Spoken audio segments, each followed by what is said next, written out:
¿Cómo están? Buenas noches. Los saluda Claudia Chiroqui y les doy la bienvenida. Esta es la edición central de Noticias en Digital a través de nuestra plataforma en la señal 1, digitaltvperú.com y a través de redes sociales. Se acaba la semana, estamos a viernes. Hoy me acompaña en la mesa de conducción y quiero darle la bienvenida a Agustín Laje. Él es polemista argentino conocido ya en nuestro país por el tema de la ideología de género, a quien quiero darle la bienvenida. Agustín, ¿cómo estás? Bienvenido a Digital TV Perú. ¿Qué tal, Claudia? ¿Cómo te va? Antes que nada, más que polemistas, que eso es lo que dice justamente la gente que no coincide conmigo, politólogo soy. Bien. Agustín, tengo aquí ya el libro en mis manos, este libro que viene causando controversia a nivel mundial. Es el libro negro de la nueva izquierda. Por favor, le hacemos un primer plano. Lo tengo ya en mis manos y es un libro además en el que ustedes han plasmado el tema de la ideología de género como una construcción cultural. Sí, mira, justamente lo de polemista tiene que ver porque ha sido un libro muy polémico, pero es un libro, yo diría, de ciencia política. Es un libro que explica de alguna manera cuáles son las raíces ideológicas, valga la redundancia, de la ideología de género, a qué intereses responde, cómo se empezó a gestar, qué viene a suplir particularmente un discurso de vieja izquierda, como llamamos nosotros, cuestiones que ya nos están hablando mucho en el mundo en general, los conflictos de clases entre obreros y patrones, un discurso que ya suena oxidado, ha sido suplido por la guerra de sexos.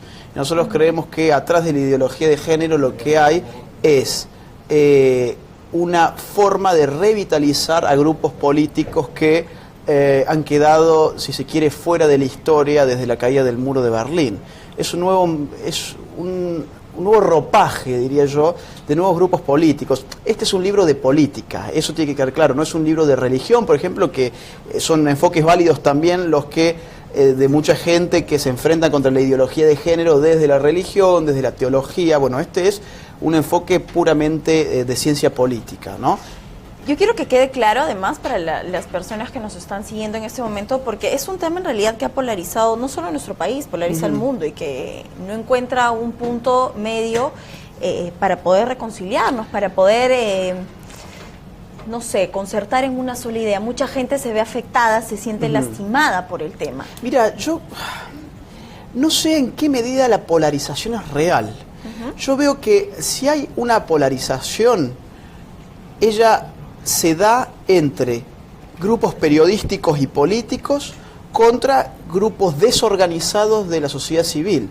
Es decir, cuando se han hecho encuestas y movilizaciones a ver si la gente quería o no quería la ideología de género, abrumadoramente la respuesta fue no. Claro que sí, nosotros tenemos aquí el colectivo Con Mis Hijos No Te Metas, un colectivo que ha dejado claro el fastidio de muchos padres por el tema de esta currícula escolar, que ha incluido términos que han lastimado a muchos.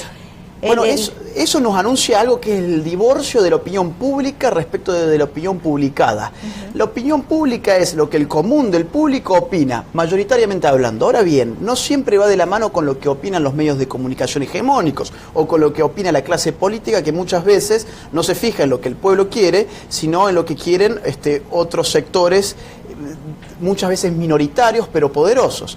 Acá hay un lobby minoritario que tiene que ver con la ideología de género y sus causas diversas, que se enfrentan con una sociedad civil desorganizada. Yo no creo que, que haya, por ejemplo, un 50% de la población de Perú o de Argentina o de Chile o de Brasil o de Colombia que acepte así, sin mayor trámite, por ejemplo, que a un niño en el colegio le enseñan a tener... Mucho peor que eso, le enseñan a tener sexo anal con otros niños. Eso está dentro de su currículum. Exacto. Eso se imprime y se enseña en folletos estatales, educativos, entre comillas. Pero esto no es nada nuevo, esto está escrito como estrategia política, por lo menos desde la década del 40 hasta nuestros días. A través de lo que un autor de la Escuela de Frankfurt, como por ejemplo Wilhelm Reich, escribió en su libro La revolución sexual, es que la revolución sexual se hará en la medida en que se revolucionen las mentes de los niños. Él estaba a favor de todas estas cuestiones. ¿Por qué? Porque acá pasa el fenómeno que tiene que ver con el bonsái oriental. ¿Cómo se hace un bonsái? Bueno, el árbol ni bien germina, se le cortan ciertas ramitas para que toda su vida se quede así de pequeñito. Con el ser humano pasa más o menos lo mismo, es decir, ni a vos ni a mí nos van a venir a enseñar ya a esta altura de la vida, que no somos gente ni siquiera tan adulta, digamos, nos van a venir a enseñar que uno es hombre o mujer sencillamente por pensarse de esa manera. Pero un niño que desde los 4, de los 5 años le empieza a bajar toda esta ideología, eso responde sin lugar a dudas a una revolución cultural, que es el nuevo paradigma que enfrentamos en este siglo. Y lo vamos preparando además para cosas a las que no estamos acostumbrados, para las que no hemos nacido. El tema biológico es un tema importante. Sí. Quiero que marques la diferencia Bien. entre el tema biológico y el tema de esta construcción cultural. A ver. Varón es varón, mujer es mujer. Y que quede claro para todos los que nos están viendo que aquí no se trata de ser homofóbicos, no estamos incitando a los crímenes de odio ni respetando a nadie. Seguro que sí. Lo que pasa es que la realidad ha empezado a ofender a muchas personas. Y la realidad es la realidad. Es decir, a mí me tiene sin cuidado si alguien se ofende respecto de las realidades biológicas de su propio cuerpo. Será un problema suyo. Mira, la ideología de género es la concepción anticientífica de nuestra sexualidad que la reduce, o sea, reduce un fenómeno tan complejo como la sexualidad humana simplemente a una cuestión de cultura. ¿Qué significa esto? Bueno, yo soy hombre y vos sos mujer en función de dos variables. Número uno, cómo te autopercibís. Y número dos, cómo la sociedad te construyó culturalmente. Eso es ideología pura. ¿Por qué razón? Porque no atiende a la realidad biológica, anatómica, fisiológica, neurológica inclusive del ser humano. Es decir, vos y yo no somos lo mismo. La ideología de género diría que vos y yo somos exactamente lo mismo, pero que nos diferenció una educación sexista, que a vos te hizo ser mujer, interesarte por ciertas cuestiones, a mí me hizo ser hombre, interesarme por ciertas cuestiones. Cualquiera que sepa un poquito así de neurociencia podrá constatar, por ejemplo, que tu cerebro, como mujer que sos, no es el mismo que el mío. Es decir, ya no estamos hablando de diferencias a nivel genital, estamos hablando de diferencias a nivel cerebral. No significa que tu cerebro sea mejor que el mío o el mío sea mejor que el tuyo. Eso que quede completamente claro. Y te digo más, en ciertos aspectos sí es mejor el cerebro de la mujer, como por ejemplo que las conexiones entre los dos hemisferios son mucho más fluidas, están mucho más claras. Por eso, por ejemplo, es que la esquizofrenia no se manifiesta en tanto grado en las mujeres como en los hombres. Es decir, hay un núcleo biológico duro en nuestra existencia como seres humanos. Negar la realidad sexual de nuestros cuerpos para reducirla simplemente a lo que caprichosamente ese monstruo cultural hizo de nosotros es una operación ideológica que tiene fines políticos. Entonces, ¿alguien quiere, por ejemplo, impartir educación sexual en los colegios? Ok, pero que lo haga con ciencia, no con ideología. Que enseñe la verdad sobre los distintos cuerpos, que enseñe la verdad sobre la sexualidad. No que vengan con las ideologías de que, por ejemplo, si a una mujer no le interesó la ingeniería, la ideología de género, ¿qué tiene para decir al respecto? Bueno, eso son décadas de ideología machista que se impregnó en la sociedad y que a la mujer la apartó del mundo de la ingeniería. Bueno, miremos en todo caso los países como Noruega, por ejemplo, en los cuales las políticas de Estado se pusieron al servicio de la igualdad de género, virtieron millones y millones de dólares para igualar, para generar una suerte de cupos profesionales, y eso no sirvió en absoluto. ¿Por qué razón? Porque no se puede reducir siquiera los gustos a una cuestión meramente cultural. Hay un trasfondo que es natural, biológico, incluso neurológico, insisto, que está impreso en nuestra realidad humana. Y eso es lo que la ideología de género niega, porque obviamente, acá insisto, hay un proyecto de revolución cultural. Lo que se está intentando es demoler una cultura bien específica. Para demoler una cultura bien específica, uno tiene que atacar una tradición específica, y eso es lo que están haciendo ahora justamente. Cuando nosotros hablábamos de la polarización, de no encontrar un punto en el que se pueda llamar a una reconciliación con esta división, tocamos una situación bastante sensible para las personas del otro lado, ¿no? Uh-huh. ¿Cómo podemos contrarrestar ese fenómeno, esa parte que se ve afectada? Mira, yo creo que uno no tiene que atacar, por ejemplo, la homosexualidad per se. Yo, en ese sentido, no tiene que atacar al homosexual. Ahora, pero ¿cómo no llamarle ataque si se sienten atacados con el solo hecho de no reconocerlos? Bueno, pero eso es a ver, eso enmarca un pensamiento tiránico. Es decir, si ellos tienen un problema porque la gente no los aplauda, es un problema suyo, no es un derecho que ellos tienen a que la gente los aplauda. Si alguien, por ejemplo, quiere opinar que la homosexualidad es un pecado, por ejemplo, hoy tiene pena de cárcel en Canadá y en Suecia.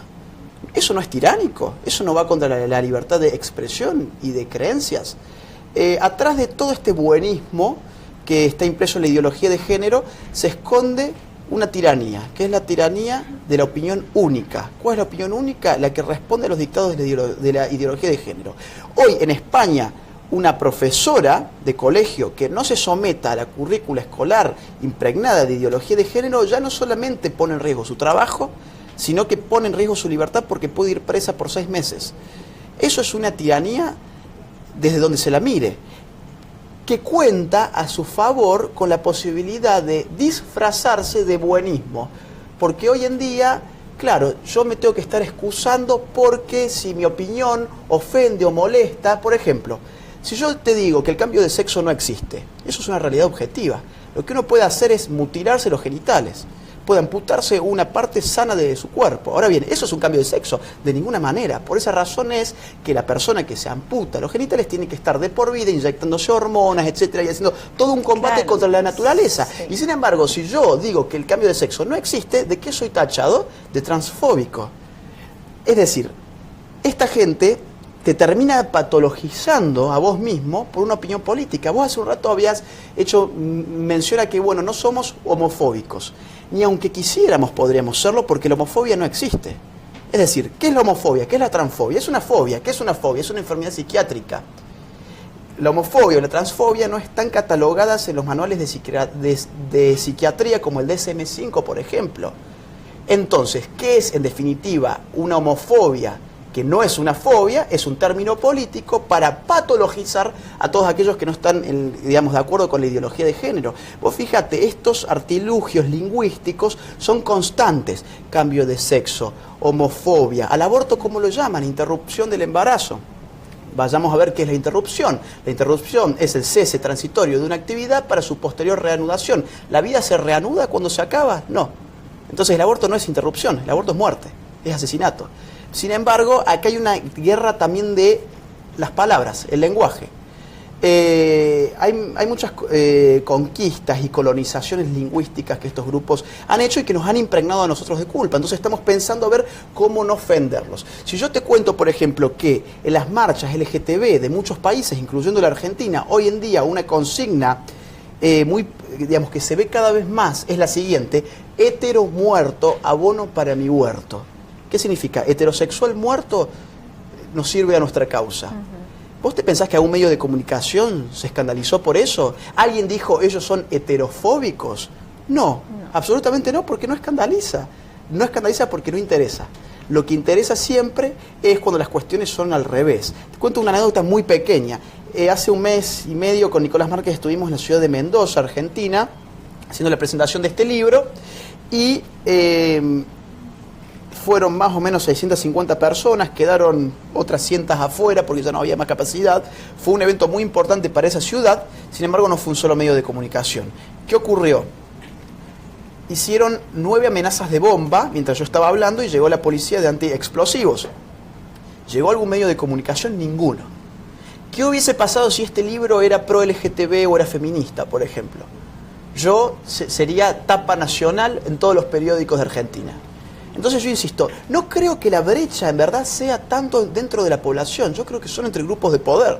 Los grupos de los medios aunados a la clase política que responden a intereses incluso internacionales, por un lado, y la población civil desorganizada por la otra, que todavía no se organiza bien. En Perú es una excepción porque sí tiene muchos colectivos trabajando sobre esto, pero el resto de América Latina en general no. Muchos toman la labor que ustedes vienen realizando como una guerra contra los movimientos feministas, contra los movimientos de homosexuales. ¿Ustedes ¿Qué los mueve al libro? ¿Qué los mueve a ir por el mundo promoviendo a que la gente realmente conozca la ideología de género como una construcción cultural? Nosotros hablamos de que estamos en una batalla cultural. O sea que sí, se asemeja un poco a la metáfora de la guerra. Porque nosotros pensamos que el esquema de revolución armada que ustedes sufrieron con Sendero Luminoso, por ejemplo, y nosotros con Montoneros y otros países de América Latina con otros tipos de grupos armados, ya no es una estrategia viable para la izquierda. La estrategia actual es una estrategia de lucha cultural, de batalla cultural. ¿Qué significa la batalla cultural? Te lo voy a ejemplificar con una metáfora. ¿Vos sabés cómo se cocinan las ranas, por ejemplo? No. ¿Algunas cocinas una rana? Bueno, quienes no saben cocinar una rana, o sea, saben simplemente que la rana se la echa viva al agua hirviendo. Entonces, ponen el agua a hervir, echan la rana y como está viva la rana, pega un salto y es un enchastre. ¿Qué dicen los que sí saben cómo se cocina la rana? Póngala con el agua fría, tápele la olla y váyale subiendo de a poquito la temperatura. Eso es la batalla cultural. La rana que uno echa con el agua hirviendo era la guerra armada, que la perdió la izquierda en toda América Latina durante el siglo pasado. Ahora se dieron cuenta, oigan, hagamos las cosas paso a paso, una guerra cultural de muchos años, pero que nos aseguren pequeñas victorias, pequeños avances culturales. ¿Qué nos moviliza en ese sentido? Desenmascarar eso. Por eso es que nosotros, en verdad, si vos te fijas el título del libro, el título no es ideología de género. La palabra ideología de género aparece en el subtítulo, porque nuestro problema en general es cómo esta izquierda que ponía bombas hace muy pocos años, hoy no solamente te vende la ideología de género, hoy te vende los derechos humanos. Y tenemos a todos los guerrilleros hablando sobre los derechos humanos, tenemos a esta gente también articulando el indigenismo, el ecologismo y un montón de causas culturales que obviamente la ideología de género hoy aparece como la más importante. Pero nuestro tema sobre todo, y a lo que responden todos nuestros anteriores libros, porque este personalmente es el quinto que yo escribo y Nicolás Márquez es creo que el número 12, nuestro tema ha sido siempre atacar esta reconversión que la izquierda ha hecho después de la caída de la Unión Soviética. Agustín, hablando de polémicas, nosotros queremos recordar el episodio que tuvieron en RPP, porque si hablamos de tolerancia frente a una batalla cultural, creo que esa es una muestra de la poca tolerancia que se tuvo en ese momento cuando ustedes estaban exponiendo los argumentos del libro negro de la nueva izquierda. Vamos a recordar. Hoy continúa en la UNI y el sábado va a tener lugar en la derrama magisterial. Y la conferencia de hoy creo que ya está agotada, no se puede asistir más bien quienes quieran pueden ir a la derrama magisterial en la avenida Gregorio Escobedo de Jesús María, el sábado a las 8:30. 8:30 de la mañana y las entradas se consiguen en Tu Entrada. De acuerdo, y esto es porque han publicado ustedes un libro que ha dado lugar a muchos debates en Argentina, el libro de la nueva izquierda, es un libro negro en realidad. Sí, el libro negro de la nueva izquierda. El libro negro de la nueva izquierda y lo que tratan sobre todo ahí es de desenmascarar lo que ustedes llaman la ideología de género. Sí, señor. Sí. ¿Por qué no nos explican los argumentos de este libro, Bueno, por favor? nosotros partimos de la base que la izquierda... Lo más cerca posible del micro para ser eficaz. Ok, perfecto. A ver ahí. Sí. Nosotros partimos de la base de que la izquierda, más o menos en la década de 50 y 60, sobre todo del siglo XX, entra en una crisis histórica por varias cuestiones. La muerte de Stalin, el desencantamiento con la Unión Soviética, la pérdida de la clase obrera en el occidente avanzado. Empieza a hacerle ver a la izquierda a partir de la escuela de Frankfurt, también un poco las ideas de Antonio Gramsci, que el obrero por sí mismo deja de ser un sujeto de la revolución. El sujeto se ha perdido.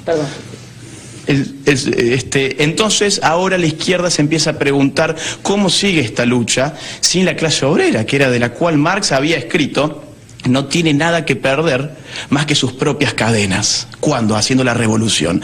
Ahora lo que están viendo en la década del 60, y por eso vendrá, por ejemplo, el Mayo francés, la New Left en Estados Unidos, etcétera, empiezan a ver los ideólogos que el obrero ya tiene mucho para perder. Su automóvil, su casa, su televisor, su radio, etcétera. Entonces dicen, bueno, tenemos que empezar a atacar ya no la estructura económica de la sociedad como planteaba Marx, sino aquello que está en la superestructura de la sociedad. sociedad, es decir, la cultura. Los conflictos ahora pasan a ser en función de la cultura. Y ahí nacen, sobre todo con la implosión de la Unión Soviética, esto se empieza a pensar en los 60, pero irrumpe con toda su fuerza luego de la muerte de la Unión Soviética, nace, entre otras cuestiones, la ideología de género. ¿Nace dónde y en la cabeza de quién? Bueno, en verdad esto aparece ya teorizado, a mi juicio, en El segundo sexo de Simone de Beauvoir. Año 48. Año 48, 49, 48. Pleno auge de la Unión Soviética después de la guerra. Sí, que ella se desencanta con la Unión Soviética, pero está encantada todavía con el maoísmo. Donde las mujeres no la pasaban nada bien, digámoslo, ¿no? Y ella allí en El segundo sexo escribe una frase que se inmortaliza y que a nuestro juicio, según nuestra tesis, da origen a la ideología de género. ¿Cuál es esa frase? No se nace mujer, llega uno a serlo. Es decir, no importa lo que naturalmente se trae a este mundo, sino cómo una cultura nos construye. Esta tesis va a empezar a exacerbarse. Van a venir otras autoras como Monique Wittig, que va a exclamar: la mujer en verdad no existe. O como Judith Butler, que es la última teórica más importante en lo que el género importa, que va a escribir en el género en disputa: el sexo en verdad siempre fue género. Es decir, ahora la sexualidad pasa a ser simplemente una cuestión de cultura, no de naturaleza, cuando en verdad es una simbiosis de ambas cosas, según nuestra posición por lo menos. Siempre es una simbiosis de ambas cosas, ¿no? El Seguramente. problema, la viejísima discusión entre el biologicismo y las tendencias culturales tiene que ver básicamente con a cuál le otorgas más peso, pero está claro que hay una determinación biológica que No nos para hace todos. biológicamente distintos, y una cuestión cultural que le asigna valores a esas diferencias biológicas. Seguramente, De eso supongo que estamos completamente de acuerdo. Pero a ver, por ejemplo, gran polémica se ha generado. Perdón, Sí, Nicolás, te esa escucho. simbiosis es verdad que existe, pero existe una relación de subordinación. No es un 50% y un 50%. Lo que es natural es inmutable, perenne en todos los tiempos y en todas las civilizaciones, en todas las razas. ¿Cómo? Lo que es natural es siempre lo mismo. ¿Cómo que, por ejemplo? Que el varón es varón, que la mujer es mujer, las constituciones antropológicas, físicas, anatómicas, las funciones de los órganos de cada... ¿Les puedo poner un ejemplo de ustedes mismos? Luego, la cultura puede modificar ciertos roles, ciertos comportamientos. Eso es intercambiable en el tiempo. La naturaleza no, el ¿Qué hombre cosa es no varía. natural? Por ejemplo, hablemos del tetazo, sobre el que ustedes tuvieron una participación que a mí, por cierto, sin compartirla, me pareció un punto de vista interesante. ¿Por qué? Porque permite confrontar distintas ideas. Ustedes decían que si un hombre se hubiera presentado en pelotas, ¿no es cierto?, se hubiera generado una discusión. Claro. Yo les pediría ahorita, de verdad, así en toda la buena intención, ¿se atreverían a quitarse la camisa acá? Pero por supuesto que no. ¿Y por qué no? Yo se los digo, ¿se atreverían? ¿Por qué no? Porque yo, en lo personal, tengo pudor, entiendo que puede molestar a mucha gente. Yo mismo me sentiría molesto haciendo el ridículo en público, O sea, que si yo al solo efecto O sea, que de... si yo empiezo a hacer esto, te vas a poner Sí. incómodo. ¿Cómo? Te vas a poner incómodo si empiezo a hacer esto. No, si usted se No, pone... no es problema mío, porque si lo hago, ¿sabes qué va a pasar? Me van a echar la policía encima. Si lo hacen No, pero ustedes, sí, no. pero estamos dentro de un ámbito que... No, este es un ámbito de trabajo y me van a botar de la chamba. Ahora yo les voy a decir otra Sí, cosa. sí. ¿Tú vas con camisa y polo a la playa o te lo quitas? No, yo no voy a la playa. No, pero qué aburrido que eres tú. Pero eres de Mar de Plata. Sí, Mar sí, del Plata. sí, vas sin polo, soy de Mar ¿no? del Plata, Puedo, sí. voy sin ¿Tú polo. sabes qué cosa tienes ahí, acá arriba? ¿Igual que lo tuyo? Tienes un par de tetas, querido. No, por eso no, a los no. hombres les da cáncer a la mama y por eso les da ginomastía, No, pero que es no es el así. agrandamiento de las No, tetas. no. Pero resulta que las mías, si puedo continuar, Lo que generan que venga toda una policía evidentemente y le las hace falta tuyas no. información médica a Biológicamente, ella. los dos tenemos tetas, Le pero falta mis tetas información están médica a esta periodista. sexualizadas. No es así. y Le las falta tuyas no. información Corazón, médica cuando a te esta dejan periodista. cera la mama y te extirpen la mama, que se las extirpan a los hombres, Le falta información conversamos. médica, Yo me voy a anatómica tomar y un café. fisiológica. Gracias. Le falta... Yo la verdad que lamento que tengan periodistas de este nivel, ¿no? La información médica que le hace falta... ¿Cómo de este nivel? Y déjelo argumentar. Que, bueno, Ahí va número a uno, comprender, porque- llegar y bueno, que me hagan una nota, que me consulten más que hacer una inquisición. Y en segundo lugar, ¿Inquisición ha hecho?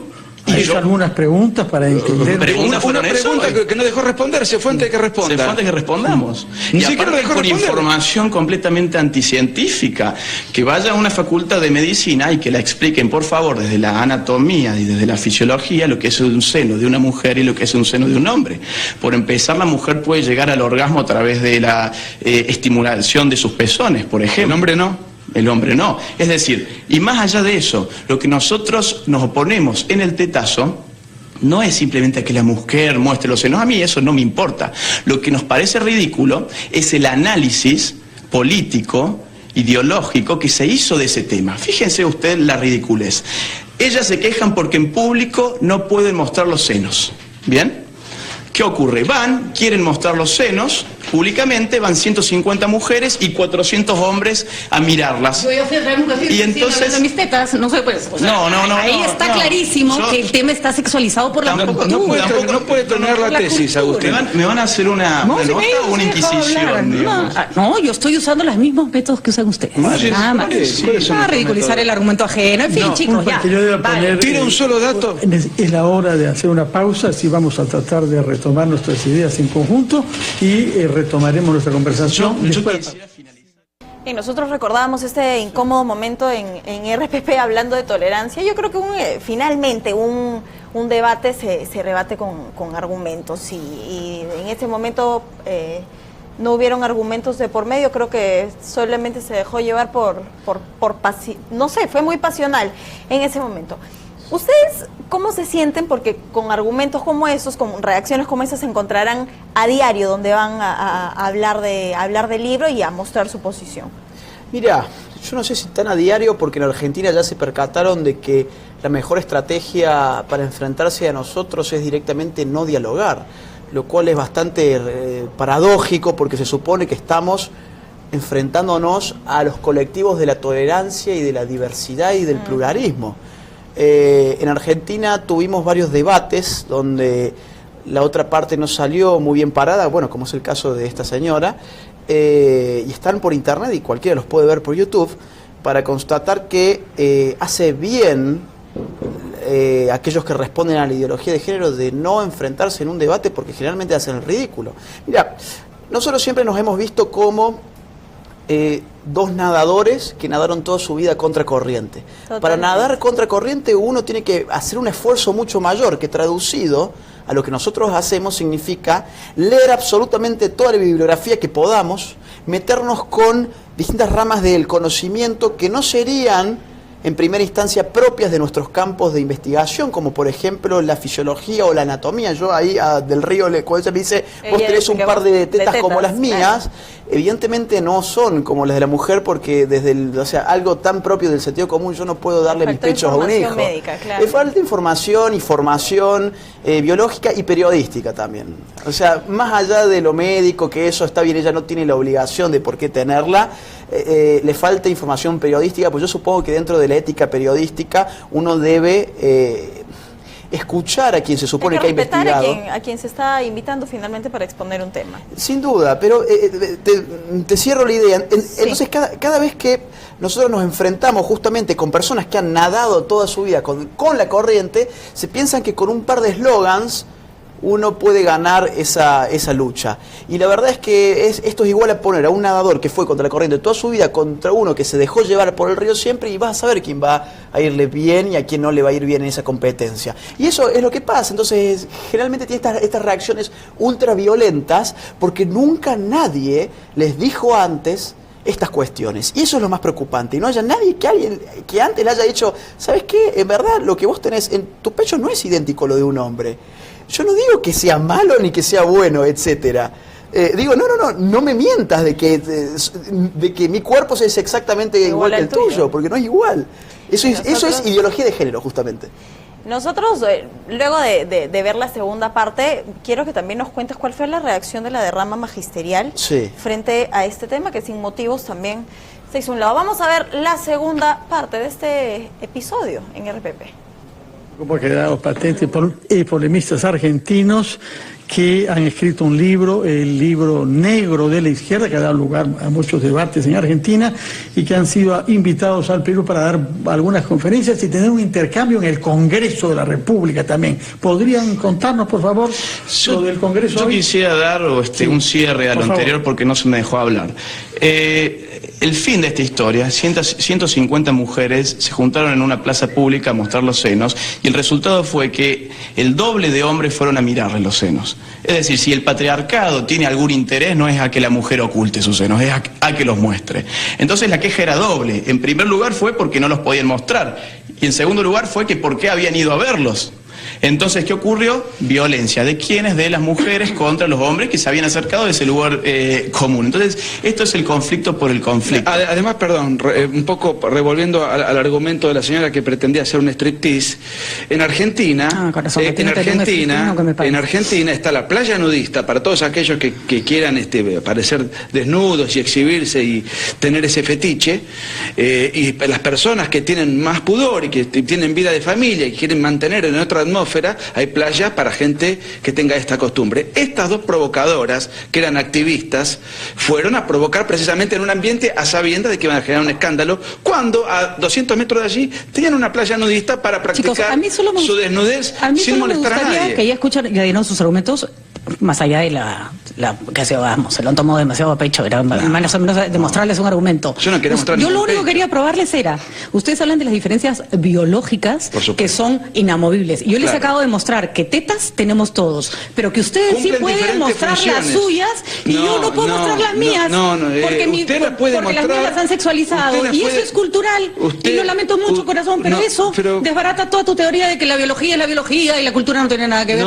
Pero hay un problema. Así que nada, querido, el día que yo pueda mostrar las tetas como tú las tuyas, el mundo será igual para ti y para mí. Es que podés hacerlo. Se acabó. No, pues, porque a mí me mandan la policía y ustedes se ponen a mirar. A mí me da lo mismo si tú vas en tetas por la vida. A ti no te da lo mismo si yo voy en tetas por la vida. ¿Por qué me vas a mirar? Esa es la diferencia. Ya está. Listo el pollo, se acabó. Gramsci, Marx, Simón de Beauvoir nos sobran en una discusión que tiene mucho más de elemental que de ideológica. ¿Por qué no le hacen la nota entonces a ella, no? Digamos, ella quiere hablar más que los invitados. Ay, lamento, pero los argentinos siempre quieren ser protagonistas de todos. Los peruanos también tenemos nos han invitado a protagonismo. Y mi jefe es argentino. Más protagonismo que pretender desnudarse en el programa de radial más escuchado del Perú. Va a ser un protagonismo mundial el suyo. Que te haya afectado tanto el hecho que lo haya insinuado. Pero su figuración va a ir a la estratosfera si se desnuda y hace un striptease acá arriba. Querido, ya se acabó. Para mí la discusión ya terminó. Si ustedes quieren seguir. Ayer en la Universidad Católica. No, discutimos con dos chicos que nos pusieron, pero que estaban aterrados, temerosos, con la computadora abierta, conectados a internet, wikipediando para rebatirnos. Hicieron un papelón. Incluso el auditorio, que es particularmente izquierdista, nos salió ovacionando y repudiando la falta de nivel de nuestros contertulios. De todas maneras valoramos que hayan ido a discutir, y bueno, nada, nosotros estamos abiertos a cualquier debate y a cualquier striptease. De acuerdo. ¿Y en el Congreso quién los ha invitado? No, porque tú no te quitas el polio, no te gusta ir a la playa. No, yo en calidad de espectador. En calidad de espectador. En el Congreso. A ver, porque ustedes saben en qué contexto político están viendo acá. Ha habido un gran debate sobre el currículo. Bien, veíamos a una Patricia del Río ofuscada, molesta, sin argumentos. Maleducada también. Maleducada también. Yo lo lamento mucho. Pero bueno, vamos a hablar una cuestión de fondo. El día de mañana ustedes tienen una conferencia también importante. Están tocando el tema de cómo poder acabar con esta ideología de género. Yo te decía en interno, la función del Estado es proteger a la familia. Con esta inclusión de esta currícula, con estas ganas de la ministra Martens de querer reconocer a todos y de reconocer esta construcción cultural, ¿vamos a poder proteger a la familia? Mira, ¿se va a poder eliminar la ideología de género? Nosotros no tenemos un problema particular, creo que lo dije hace un rato, ni con el individuo transexual, ni con el individuo homosexual. A lo que a nosotros nos concierne que hagan de su vida lo que quieran en el marco de su intimidad, y mientras sea también en relaciones sexuales con gente mayor, porque sabemos también que la ideología de género está llevando también la cuestión de la pedofilia al plano público en muchos lugares. Es decir, nosotros no nos metemos con las conductas íntimas. Nosotros no pediríamos un Estado, por ejemplo, que prohíba la homosexualidad, un Estado que prohíba la transexualidad, que la pene. Jamás pediríamos eso. Lo que nosotros pedimos es un Estado que no promueva ciertas conductas sexuales, y mucho menos en la cabeza de los niños. Que respete que lo natural es inmutable. Eso que quede claro. Exactamente. O sea, que un Estado que no enseñe ideología. Tenemos la posibilidad en esta época de nuestra historia de conocer nuestro cuerpo humano como nunca antes, y sin embargo estamos embelesados con paparruchadas de este tipo, y encima financiadas por nuestros dineros públicos. Exacto. Es decir, por vos, por todos los que están acá, ¿no? Por todos los peruanos que pagan impuestos. Y vos te tenés que bancar que con tus dineros se impriman manuales de ideología. Es decir, quieren enseñar educación sexual, enseñen Y ahora, ciencia. ¿hasta qué punto nuestros maestros también están preparados para poder afrontar esto? Y se someten a ciertos cursos de lavaje cerebral, por lo menos en nuestro país, y supongo que acá también, y la van a pasar mal en la medida en que no se ajusten a eso. En Argentina, cuando un profesor no se ajusta a la ideología de género, se lo escracha, en primer término, mediáticamente, y en segundo término, jurídicamente también, tiene todos sus problemas. Yo te comentaba hace un rato, me parece que a vos, pues vengo de otra nota con Philip Butters, comentaba un caso de España, bueno, de que hoy en día puede ir preso un profesor que no enseñe ideología de género. No sé si te comenté, pero, a ver, lo que nosotros entendemos que pone en peligro la ideología de género es nada más y nada menos que la libertad. Cuestión paradójica porque los ideólogos del género se escudan a través de la palabra liberación, que no es lo mismo que libertad, porque la liberación puede implicar la reducción de las libertades de los demás. Es decir, la liberación LGTB muchas veces trae aparejado la reducción de la libertad de las mayorías. Te pongo un caso. En Chile, un caso acá próximo. En Chile se acaba de multar con varios cientos de dólares, creo que fueron $800, al dueño de una imprenta que por cuestiones de fe no quiso imprimir las tarjetas de una boda homosexual. Él estaba en su derecho y en la libertad de comerciar o no con quien él quisiera. Es una libertad básica. Es una libertad que se conquistó hace siglos ya y ahora está siendo puesta en duda. En Colorado y en Oregon, en Estados Unidos, pasó algo similar, una boda homosexual, una en Colorado, una en Oregon y 2 pastelerías. Esta pareja homosexual, que fueron 2 distintas, una fue a una pastelería en Oregon y otra a Colorado a pedir un pastel para la boda gay. Y los dueños de estas pastelerías no lo quisieron hacer. En Colorado el Estado redujo la servidumbre al dueño de la pastelería, obligándolo por la fuerza pública a hacer el pastel, y en Oregon le fue un poco peor, le pusieron una multa de $130.000 y lo fundieron. Es decir, las cuestiones de las libertades básicas se están perdiendo. ¿Y para qué comentarte de lo que está pasando en Suecia, donde tenemos, esto suena chiste, pero es cierto y los televidentes lo pueden corroborar, donde tenemos al partido de izquierda peticionando una ley para obligar a los hombres a orinar de sentados? Mira, si fuese para que no ensuciemos la tabla, cosa que de vez en cuando alguno puede hacer, no me jodería tanto. Pero lo hace porque dicen que tenemos que llevar la ideología, digamos, la igualdad de género, incluso hasta el retrete, ¿no? Lo cual es absurdo, pero todas estas cuestiones son ingenierías sociales. Ponen un mundo ideal en el horizonte y después legislan para llegar a ese supuesto mundo ideal. Ya tenemos que haber aprendido con las experiencias de estados que crecen de manera inmensa, como el nazismo, como el comunismo en el siglo XX. Tenemos que aprender que el hombre funciona mucho mejor cuanto menos leyes lo rigen, cuanto menos leyes culturales, digamos, cuanto menos leyes estatales lo rigen. Con lo cual yo creo que nosotros nos enfrentamos a esto en primer término porque lo que está poniendo en jaque es la libertad. ¿Qué proponen ustedes ante esto? Bueno, lo que nosotros queremos es politizar la cuestión. Nosotros vemos que muchas iglesias se han puesto a la vanguardia de la lucha contra la ideología de género y nos parece espectacular y creemos que las iglesias tienen ese lugar. Por una cuestión cultural tienen el lugar de la vanguardia contra la ideología de género y ya lo hemos visto acá en Perú muy claramente, se está empezando a ver un poco en Chile, se ha visto en Colombia, se ha visto en México. El tema es que ahora peligra el movimiento o la formación del movimiento contra la ideología de género, peligra en tanto se corporativice. ¿Qué significa esto? En tanto que la lucha contra la ideología de género se transforme en una lucha meramente de iglesias o de credos, ese va a ser el fin de la lucha. Y para eso hay que politizarla. Hay que mostrar que no hace falta adscribir a un credo para estar en contra de esto, porque las libertades de todos nosotros están en juego, de los creyentes, de los no creyentes, de la iglesia X, de la iglesia Y, de la iglesia Z, o de aquel que no tiene iglesia directamente, ¿no? Entonces, hay que mostrar eso.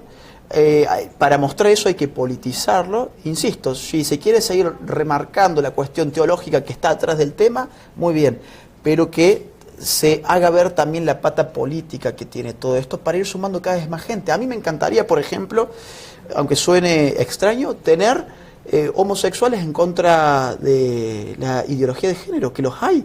En Francia acaba de nacer un grupo homosexual que se enfrenta contra la ideología de género. el homosexual más famoso de internet, que es Milo Yiannopoulos, es un tipo que está dando una lucha contra la ideología de género en todo Estados Unidos. Entonces, muchas veces esto se ataca desde sus propias raíces. A mí me encantaría, por ejemplo, voy a decir algo muy propio de la ideología de género, ser yo una mujer, porque si yo fuese una mujer tendría mucho más fácil atacar a las feministas. Se me escucharía mucho más y no me dirían, vos pensás eso porque sos macho, ¿no? Claro. Entonces, hace falta más mujeres que se involucran, hacen falta incluso homosexuales que estén en contra de la ideología de género, que yo te aseguro no son pocos. Te pongo un ejemplo, en Argentina, el día 8 de marzo, el Día Internacional de la Mujer, grupos feministas y LGTB fueron a incendiar la Catedral de Buenos Aires. La única persona que se interpuso entre las hordas feministas y LGTB contra la catedral, la única persona que se interpuso fue un homosexual. Fue con la bandera papal y se interpuso y lo lincharon, le partieron la cabeza, literalmente. Hay fotos de él sangrando y es amigo mío. Y tiene este libro y lo ha leído y justamente él quiso ver cómo eran estas manifestaciones, llegó ahí y vio lo que era. ¿Cómo empieza la lucha contra la ideología de género de parte de un homosexual? ¿En qué momento? ¿En el reconocimiento de...? Mira, te voy a decir algo, perdón por la palabra que uso, pero creo que es justa. El momento en que se da cuenta que lo tratan de idiota. Porque los ideólogos de género lo tratan de idiota. En primer término, porque le venden esto, que vos podés ver acá en la tapa. Le venden a un Che Guevara que Nicolás Márquez siempre lo dice así, dice, ya no es el comandante histórico de la revolución, sino que es el comandante histérico de la revolución. Porque es un Che Guevara que se vende como si fuese el arquetipo de la lucha LGTB. Hoy lo podemos ver en todas las manifestaciones del orgullo gay, las banderas comunistas, las remeras del Che Guevara, las banderas del Che Guevara. Cuando este señor, por ejemplo, creó un campo de trabajo forzado para reeducación de homosexuales en la península de Guanacabibes en Cuba, cuando la Unión Soviética mandaba a los gulags en la Siberia a los homosexuales, cuando la China maoísta se los penó hasta el año 97 a los homosexuales con delitos de castración y si reincidían pena de muerte.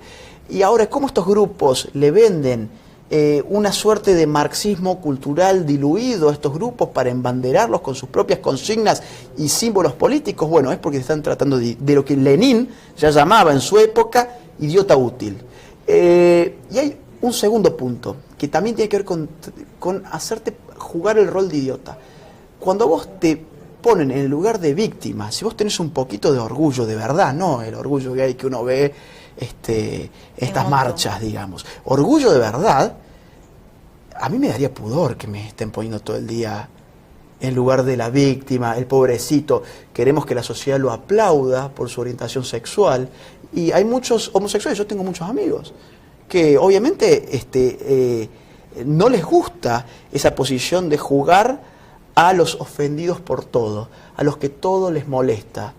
Entonces yo creo que un homosexual en general toma esa postura cuando se da cuenta de que está siendo manipulado políticamente. Nosotros en nuestras conferencias hemos tenido muchos casos de homosexuales que vienen y en la parte del feedback con el público levantan la mano y dicen, la verdad, todo lo que ustedes dicen es cierto. Es más, tuvimos el caso de una persona intersexual que es amigo nuestro, de Mar del Plata, Giovanni es su nombre, él puede dar fe de lo que yo digo, vino, levantó la mano y contó que él era intersexual y que la izquierda, cuando él no se plegó en estos discursos de género izquierdistas, le empezó a apodar gay facho. Es decir, hay un ataque contra homosexuales también desde la izquierda, en tanto que el homosexual no se sume a esas comparsas, ¿no? Así que el tema es que levanten su voz, y con Nicolás Márquez hacemos mucho para que esto cada vez se vea más, ¿no? El día de mañana ustedes van a estar junto a quienes, lamentablemente las entradas ya están agotadas. Mira, van a estar en el auditorio del Colegio San Antonio de Padua, que queda en Huiracocha, 2010, en Jesús María. Las entradas ya se acabaron. Me acabo de enterar por vos porque hace un rato posteé en el Facebook que todavía quedaban. Mira, sí, vamos a estar ahí. Originalmente íbamos a estar en otro lugar. Esto también habla sobre las libertades que hablábamos hace un rato. Sí. Íbamos a estar en la derrama magisterial. Cuéntame, por favor, lo de la derrama. Teníamos reservado el salón, exactamente como el año pasado. El año pasado pagado también. El año pasado nos lo quisieron dar de baja 2 días antes. Y ahora, por suerte, tuvieron la educación de dárnoslo de baja un tiempito antes para que podamos reacomodarnos en otro lugar. Ahora bien, cuando se les consultó por qué nos daban de baja, no dieron ninguna explicación.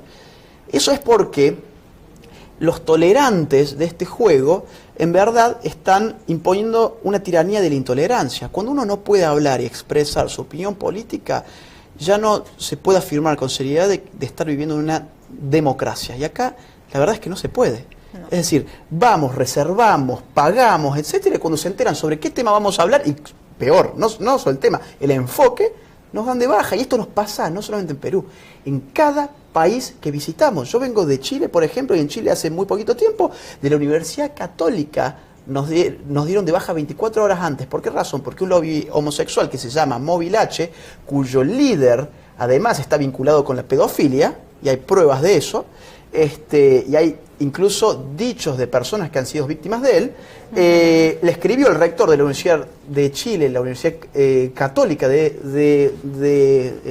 Chile, para pedirle justamente que no diera curso a mi conferencia, y que si daba curso a mi conferencia iba a tener problemas.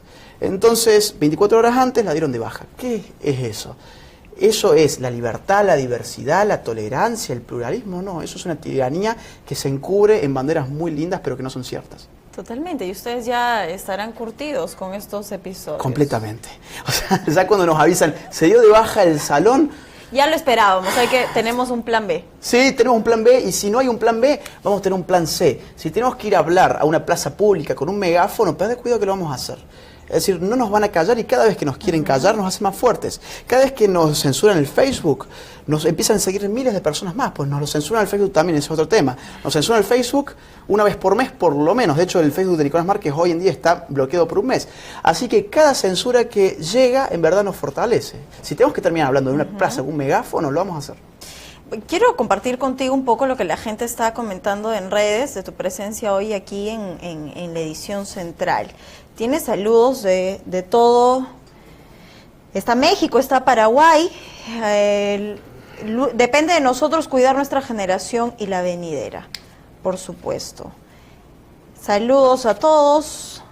A tu compañero también, Sara Jiménez Valenzuela. Yo hubiera sido feliz de escucharte, Agustín, pero el heterofóbico intolerante de Rolando Jiménez, líder del Móvil, lo impidió. No sé.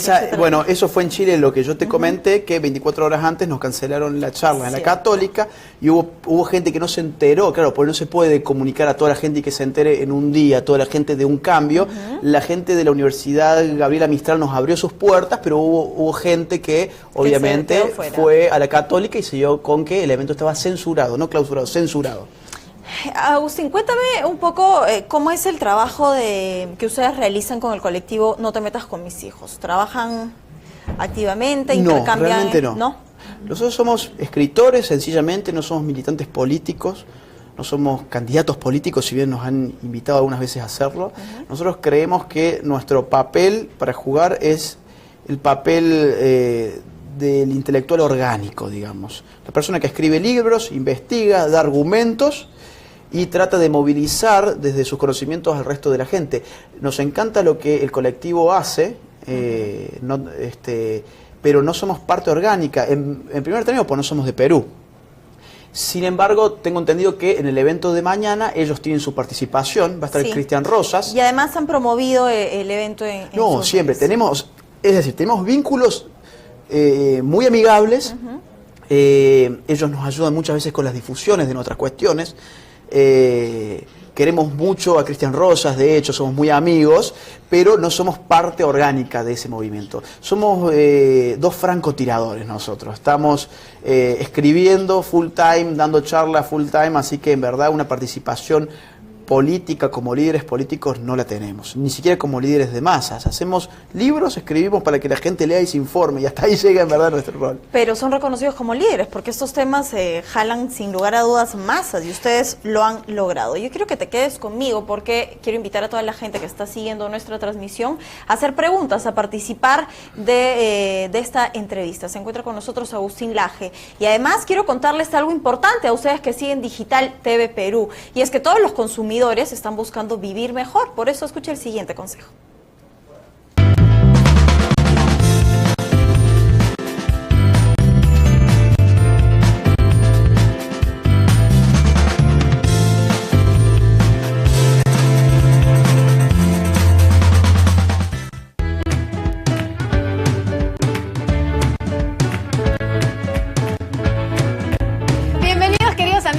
encuentro en la avenida Costanera, en este gran proyecto de los portales que es Costanera 1. Vamos a conversar con Ivo Tomasevich para que nos cuente todo acerca de este proyectazo. Ivo, ¿cómo estás? ¿Qué tal, Sandra? Muy bien. Así es, hoy presentamos la tercera y última etapa de este moderno y exclusivo proyecto de departamentos Costanera 1 con una gran distribución.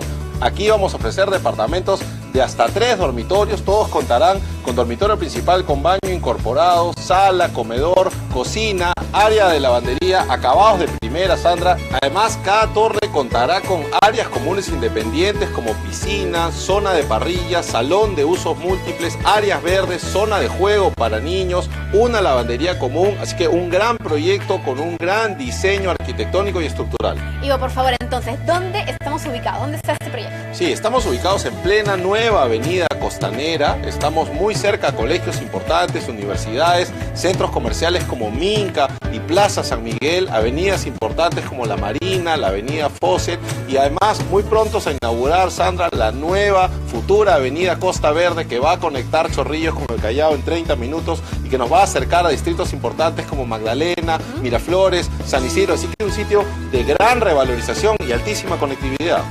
Ivo, vamos a hablar ahora de los precios y las facilidades de pago. Este es el momento para comprar, Sandra. Aún estamos en precios de preventa. Los departamentos califican al crédito Mi Vivienda, así que podemos acceder al bono del buen pagador que otorga el Estado. Aquí en Costanera 1 te fraccionamos la cuota inicial mientras calificas al crédito hipotecario, pagando cuotas mensuales desde 999 soles al mes y también ofreceremos nuestro ya conocido crédito directo a sola firma sin trámites, así que con solo 50 soles separa tu departamento aquí en Costanera 1. Invitemos a nuestros amigos a que vengan a ver el proyecto. ¿Dónde está la sala de eventos? Sí, que nos visiten hoy mismo. La sala de eventos está ubicada en el cruce de la avenida Santa Rosa con la avenida La Paz. El ingreso es por el óvalo La Perla. Los esperamos todos los días. Atendemos sábados, domingos, también días feriados de 9 de la mañana a 6:30 de la tarde. Los esperamos.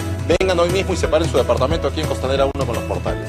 Ivo, muchísimas gracias. Esta es la gran oportunidad de finalmente realizar el sueño de la casa propia. Múdate ya aquí con los portales. Muchas gracias. Hasta pronto.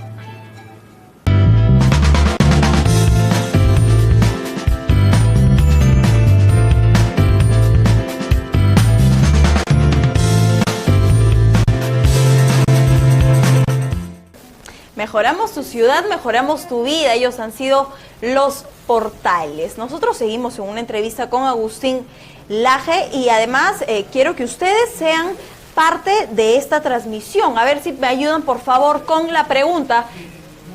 Leonardo Rosas Estrada ha preguntado lo siguiente para Agustín. Considerando que la homosexualidad es un trastorno, ¿es prudente que se siga tratando como si no lo fuera?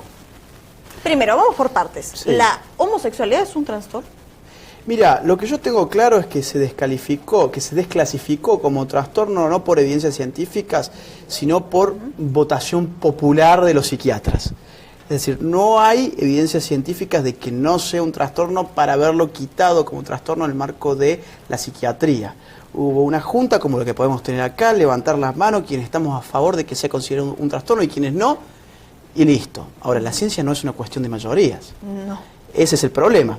Yo no soy psiquiatra, yo no me animaría a arriesgar una respuesta sobre eso. Sí puedo contar políticamente cómo fue el caso, que fue ese. Se votó popularmente entre un grupo de psiquiatras en una institución muy particular para desclasificar la homosexualidad como un trastorno. Ahora bien, tratarla como un trastorno, no, etcétera.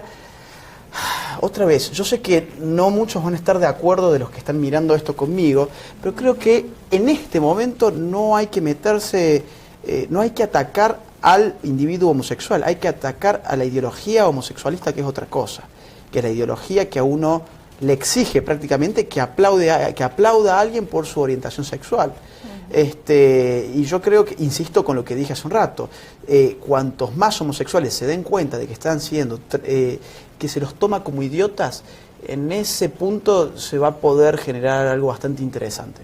Agustín, desde tu perspectiva, desde tus estudios, ¿se nace homosexual? No hay ningún estudio que afirme eso. No hay ningún estudio científico. Hay muchos que usan ese argumento. Yo nací así. Yo ya desde niño jugaba con muñecas, quería ponerme vestido, quería ponerme tacos. No hay ningún estudio científico que haya encontrado, por ejemplo, un género homosexual. El estudio, el genoma humano, que encontró, digamos, todos los genes que componen al ser humano, no encontró ningún gen homosexual. Y es lo más reciente en estudios importantes de genética. A ver, no son mis estudios, yo no hago estudios de genética, ni de psiquiatría, etcétera, ni siquiera me meto a fondo con eso. Lo que sí hago es revisar los estudios que hay y efectivamente no hay ninguno que muestre evidencia clara de que alguien nazca homosexual. No. Bien. Hay otra opinión. José, vamos a leerla, por favor. Te pide Agustín que puedas comentar un poco sobre la alineación parental, que es muy bueno, común. la alineación parental es justamente cuando separan al padre de los hijos en favor de la madre. Esto se inscribe un poco en lo que yo llamo ahora la guerra de los sexos. Engels, en el año 1884, a un año de la muerte de Marx, escribió en El origen del Estado, la familia y la propiedad privada, que y lo cito, el hombre en la familia es el burgués y la mujer es el proletariado. Eso que se escribió en el año 1884, hoy se ha hecho carne política, porque a lo que estamos asistiendo es a una sensación de guerras de sexos que en cualquier momento puede ser realidad. ¿Qué le enseñan hoy a la mujer? Bueno, le enseñan que el hombre es el género degenerado, es el malo de la película, es el beneficiado por la historia del patriarcado. Obviamente que hay un montón de datos que tiran por la borda de esto, desde el vamos. Hoy en día una mujer vive 5 años más en promedio que un hombre. Hoy las mujeres se egresan un 33% más de las universidades en comparación con los hombres. Los hombres se suicidan 3 veces más que las mujeres. El 80% de los accidentes laborales los sufren los hombres. En las guerras, las mayorías abrumadoras de las muertes son de hombres, porque los que van al campo de batalla históricamente han sido los hombres. Más del entre el 75 y el 80% de las personas en condición de calle, sin techo, los homeless, son hombres. Es decir, acá no hay una cuestión como el patriarcado, que sea el régimen de opresión del hombre sobre la mujer, y sin embargo eso es lo que están vendiendo. Entre otras cuestiones, la que logran es la de separar, por supuesto, al hijo del padre en favor de la madre, porque es el sexo débil. Yo no sé cuán débil es el sexo de la mujer hoy en día. Es decir, cuando me dicen, vamos a poner el caso de una riña física entre un hombre y una mujer. Si vos y yo tenemos una riña física, cosa que estaría pésimo, porque toda violencia está mal, no importa la cuestión del género. Pegarle a una persona independientemente de lo que traiga entre sus piernas está mal, y eso es lo que la ideología de género no enseña, enseña todo lo contrario. Pero vamos a suponer que vos y yo tenemos una riña física, así como estamos ahora, es muy posible que yo gane la riña, gane el acto violento, porque obviamente mi constitución muscular, ósea y corporal, lo que niega la ideología de género justamente, es de otra, digamos, es de otro tipo que el tuyo. Seguramente tendré más fuerza yo. Ahora bien, si vos tenés un barril de gasolina ahora en tus manos y un encendedor, por más boxeador que yo pueda ser, por ejemplo, yo te aseguro que vos me vas a ganar la riña. Y han habido, y no es un capricho mío usar el ejemplo de la gasolina y el fuego, porque, por ejemplo, en la provincia de Jujuy, de Argentina, hemos tenido un caso muy próximo en el tiempo, de un hombre que fue incendiado vivo por su mujer.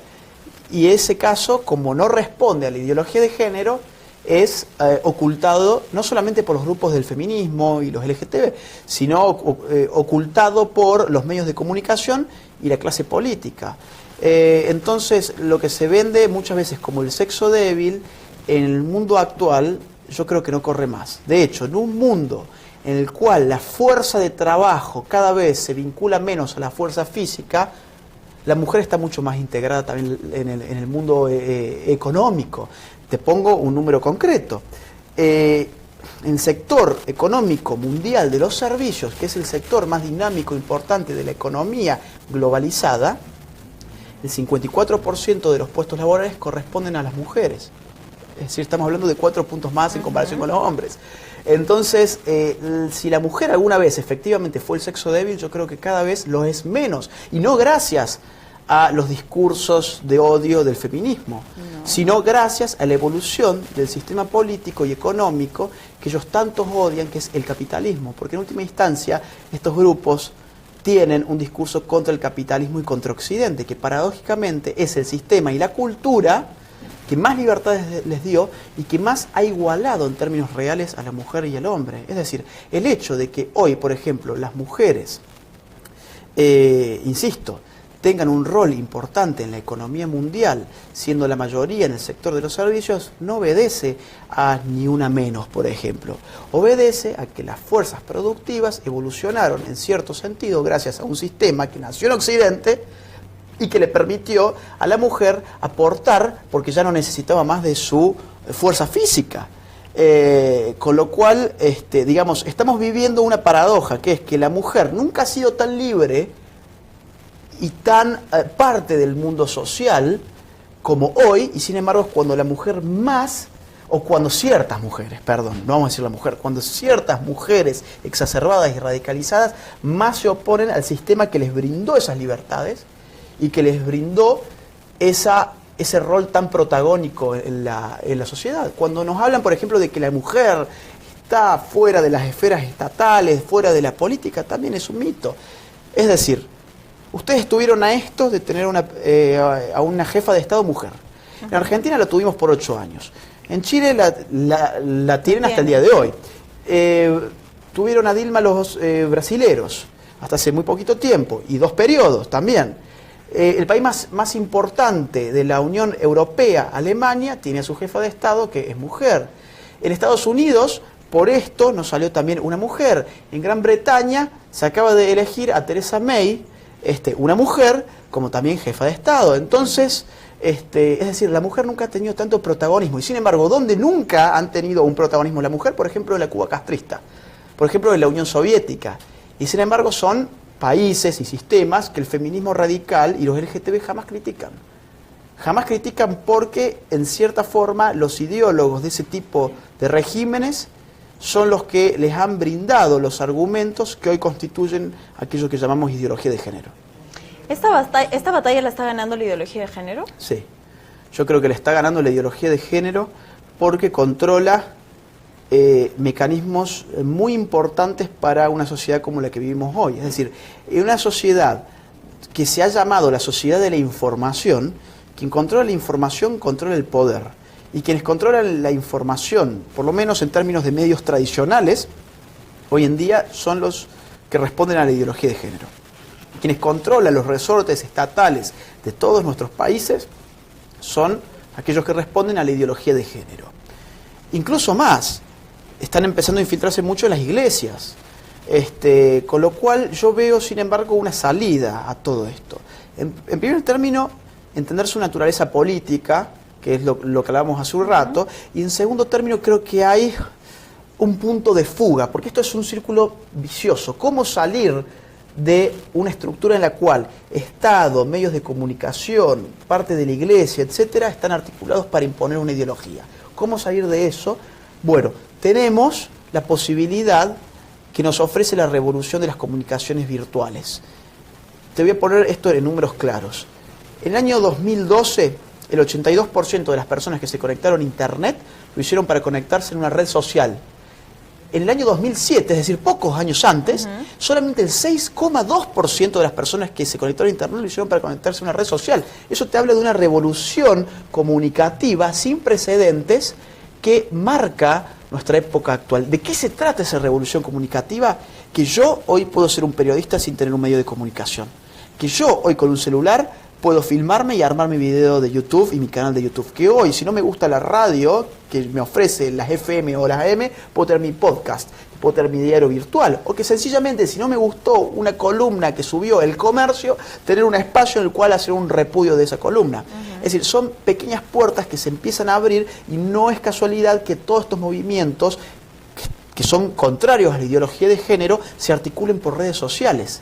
Y no es casualidad que cuando la hegemonía, es decir, la dominación ideológica de las redes sociales empieza a perderse, salten los resortes coercitivos. ¿Qué significa esto? Que como la ideología de género en el marco de las redes sociales está perdiendo terreno, Facebook y Twitter no tienen otra cuestión que hacer que censurarte la cuenta, que bloqueártela, que eliminártela en muchos casos. Entonces ahí se aplica un dicho que la guerrilla usaba el siglo pasado, que es cuanto peor mejor. Cuanto más veamos que los resortes represivos, tanto estatales como no estatales, pero en términos de redes sociales, se activan, es porque la hegemonía de ellos la empiezan a perder y tienen miedo.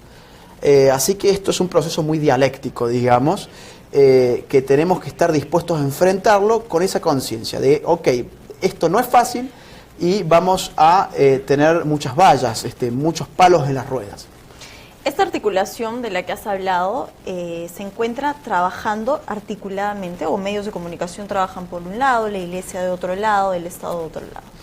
¿Y Bueno, cuán factible puede ser de que trabajen en conjunto? Porque cada quien va a mantener una postura siempre. Mira, como sabemos, los medios de comunicación tradicionales no son independientes en ningún caso del Estado, en la medida en que todos nuestros estados prevén pauta oficial. Es decir, los políticos pueden apretar un medio de comunicación diciéndole qué estás hablando, cómo lo estás hablando, te voy a quitar la pauta estatal. ¿Por qué lo echaron a Philip Butters?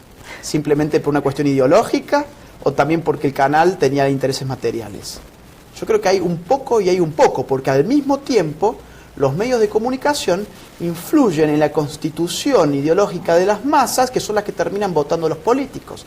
El juego de los políticos en términos de teoría política racional, de rational choice, digamos, que es un marco teórico de la ciencia política, te diría que la política es un juego, es un partido de fútbol. ¿Quién gana en un partido de fútbol? ¿Quién hace más goles? ¿Quién gana en un juego político? ¿Quién gana más votos? ¿Cómo se consigue los votos? Hablando como habla la opinión pública.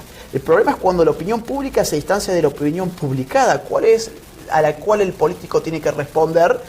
A la opinión publicada que ve todos los días en su despacho, en los diarios que le llevan y en la televisión que le enciende, o tiene que ver a la opinión pública. Y si la opinión pública no se expresa en la opinión que se publica, ¿cómo el político va a saber de la existencia de aquella? Bueno, lo que han hecho en Perú es muy importante, es demostrar que la opinión pública iba por otro carril, como a través de las movilizaciones de masas. De esa forma ustedes han podido frenar leyes de ideologías de género y han puesto en riesgo el proyecto de la ideología de género acá en Perú, mostrando que la opinión pública era otra y que podía servirle a la clase política. Entonces, esto en democracia se trata en gran medida, no en toda la medida, pero en gran medida, sí, de dónde están las mayorías. Hay que mostrar que las mayorías no están a favor de la ideología de género. Insisto, no creo conocer padres que estén contentos de financiar con sus impuestos manuales que le enseñen a sus hijos cómo tener sexo anal con un compañerito. Eso ha quedado claro, por eso el éxito también del colectivo Con Mis Hijos No Te Metas. Quiero seguir compartiendo contigo algunas inquietudes de la gente que está siguiendo. Nos tenemos a Giancarlo Malca Flores. Vamos a leer. ¿Qué nos dice Agustín? ¿Cuánto influye en un niño esta ideología y cómo está impactando en países donde ya opera la misma? Mira, está impactando yo creo que mucho, porque con la cuestión de la transexualidad en los niños, que es un mito ¿en qué sentido? En el sentido de que el 80%, estos son estudios científicos, de la revista científica New Atlantis, lo pueden buscar por internet, el 80% de los niños que se sometió a una cirugía de cambio de sexo menores de los 18 años, el 80% se arrepiente pasada esa edad. ¿Por qué? Porque la orientación sexual y la identidad de género, como se la llama, se estabiliza muchas veces después de la pubertad. Y sin embargo, hoy se está comercializando la idea de que un niño ya a los 4, 5 o 6 años se puede sentir una mujer o una niña se puede sentir un hombre. Y muchas veces eso no solamente impacta en el niño, porque el niño muchas veces no tiene por qué entender de qué le están hablando. Los responsables son los padres, totalmente, que son los que absorben esa ideología. ¿Y cómo avalar una operación también a esa edad? Y la ponen en práctica sobre sus hijos. Mirá, yo tengo el recuerdo, por ejemplo, de haber jugado con la ropa de mi mamá y haberme alguna vez puesto, no sé, por decirte, un vestido, pero en el marco de un juego de roles, con mis hermanos, etcétera. Yo a veces me pregunto, ¿qué hubiese pasado si mi mamá hubiese vivido esta época y si era presa de la ideología de género? Quizás hubiese dicho, se puso un vestido mío, en verdad este niño se siente niña. Y entonces ella misma podría haberme dicho, ¿por qué no te replanteas tu identidad sexual? A ver, te compro una muñeca, a ver cómo te sentís. Y muchas veces son los mismos padres que, presos de la ideología de género, van modificando, digamos, la estructura psicológica de los niños. Hay mucho de esto. Yo te puedo contar una anécdota muy personal. Yo tuve un debate el año pasado en Chile con un transexual en la Fundación para el Progreso en Chile, y después de este debate, que también lo pueden ver por internet, después de este debate se acercaba mucha gente conmigo a pedirle fotos. Y vino, entre toda esta gente, una señora con 2 hijos, un nenito y una nenita, de 7 y 9 años. Y me pidió sacarme una foto con los 2 chicos. Yo pensé, qué raro que lo hayas traído acá. Pero bueno, una foto no se le niega a nadie, ¿no? Me saqué la foto, y después de sacar la foto, la madre me dice, te acabas de sacar una foto con 2 niños trans, como increpándome, ¿no? Como intentando escracharme, como se dice allá en Argentina. Dice, porque él tiene 7 años, se llama Juan, pero se empezó a sentir como niña y ahora se llama Claudia. Y ella se llama Juanita y se empezó a sentir como niño, tiene 9 años y ahora se llama Pedro. Esas son ideas de la madre. Los chiquitos me miraban como diciendo, ¿de qué ¿de qué está hablando mi mamá? ¿De qué está hablando y por qué me trajo acá a un debate sobre filosofía política, sobre sociología, sobre antropología, etcétera? Eso es lo que hay que dejar claro. En los primeros años de crecimiento de una persona, uno absorbe lo que ve. Sí. Entonces, si ya desde edades como esas empezamos con pensamientos, con aceptaciones tales, ¿a qué estamos apuntando? ¿Por qué no se deja...? Mira, yo te cuento una cosa. Hay muchos estudios como el de Alexander y Heitz, por ejemplo, el año 2001, que le presentaban a niños menores de 9 meses, es decir, que no se aplica la idea de la cultura, le hizo gustarle el autito, y a la niña la cultura le obligó a que le gustara la muñeca porque le asignó autoritariamente el rol de madre, que es lo que dicen los ideólogos del género, justamente. Sin embargo, este estudio le presentaba a niños menores de 9 meses, donde la cultura no podía permear de esa manera. A los nenes se les ponía enfrente un camioncito y una muñeca. Perdón, a ambos se les ponía un camioncito y una muñeca, a niños y a niñas. Y registrando los movimientos oculares se daban cuenta cuál le causaba más interés. Y lo que constataron es que en todos los casos a los nenes le causaba más interés el camioncito y a la nena la muñeca. ¿Dónde está la cultura ahí en un nene de menos de 9 meses? Y estudios como este hay un montón, incluso se han hecho con monos. Y han llegado a las mismas... entonces, acá lo que hay es una ideología que ataca psicológicamente incluso a los padres, que terminan influyendo sobre sus hijos en este sentido, ¿no? Los llevan por caminos que los llevan incluso a mutilar su propio cuerpo. Agustín, ¿cómo refutar argumentos como, por ejemplo, no hay adolescentes de 19, 20 años que dicen, bueno, mi mamá me quiso hacer jugar con carritos, intentó vestirme como chico, pero yo ya era María? Mira, con un caso histórico muy importante, que es el del doctor Money. Se escribe Money, como plata en inglés. Doctor Money. Él fue uno de los principales ideólogos de género de Estados Unidos en la década del 70, y hay una historia real de una familia, la familia...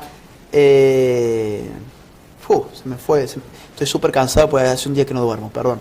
Se me fue el nombre. Esta familia tiene 2 niños mellizos. Uno nace con fimosis, que es un problema en el pene, con la piel del pene.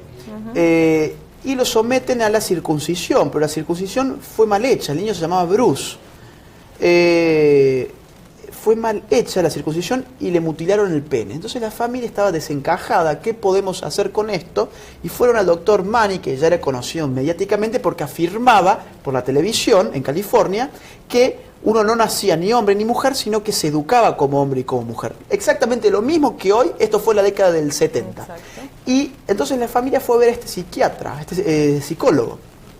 ¿Y qué les dijo? Bueno, ustedes con este niño tienen que terminar de cortarle lo que le queda del pene y educarlo como niña. ¿Por qué? Porque ahora tiene 3 meses, edúquenlo como niña, no le cuenten jamás que fue niño, porque lo que somos sexualmente se reduce a lo que nos enseñan a hacer. Entonces le pusieron el nombre de Brenda y lo criaron como si fuese Brenda, efectivamente, como si fuese una niña. pero empezó con muchos problemas muy tempranamente. Ya a los 11 años tenía problemas, a los 12 años se le incrementaron los problemas, etcétera, hasta que llegó al borde del suicidio, siendo muy chico, tenía 15 años, estuvo a punto de suicidarse, y entonces ahí es cuando los padres, en primer término, lo llevan con el doctor. Otra vez el doctor le pide que vaya el otro mellizo, los hace hacer poses sexuales a los dos niños para que identifiquen sus roles de género, etcétera. Obviamente que estas terapias absurdas no sirven.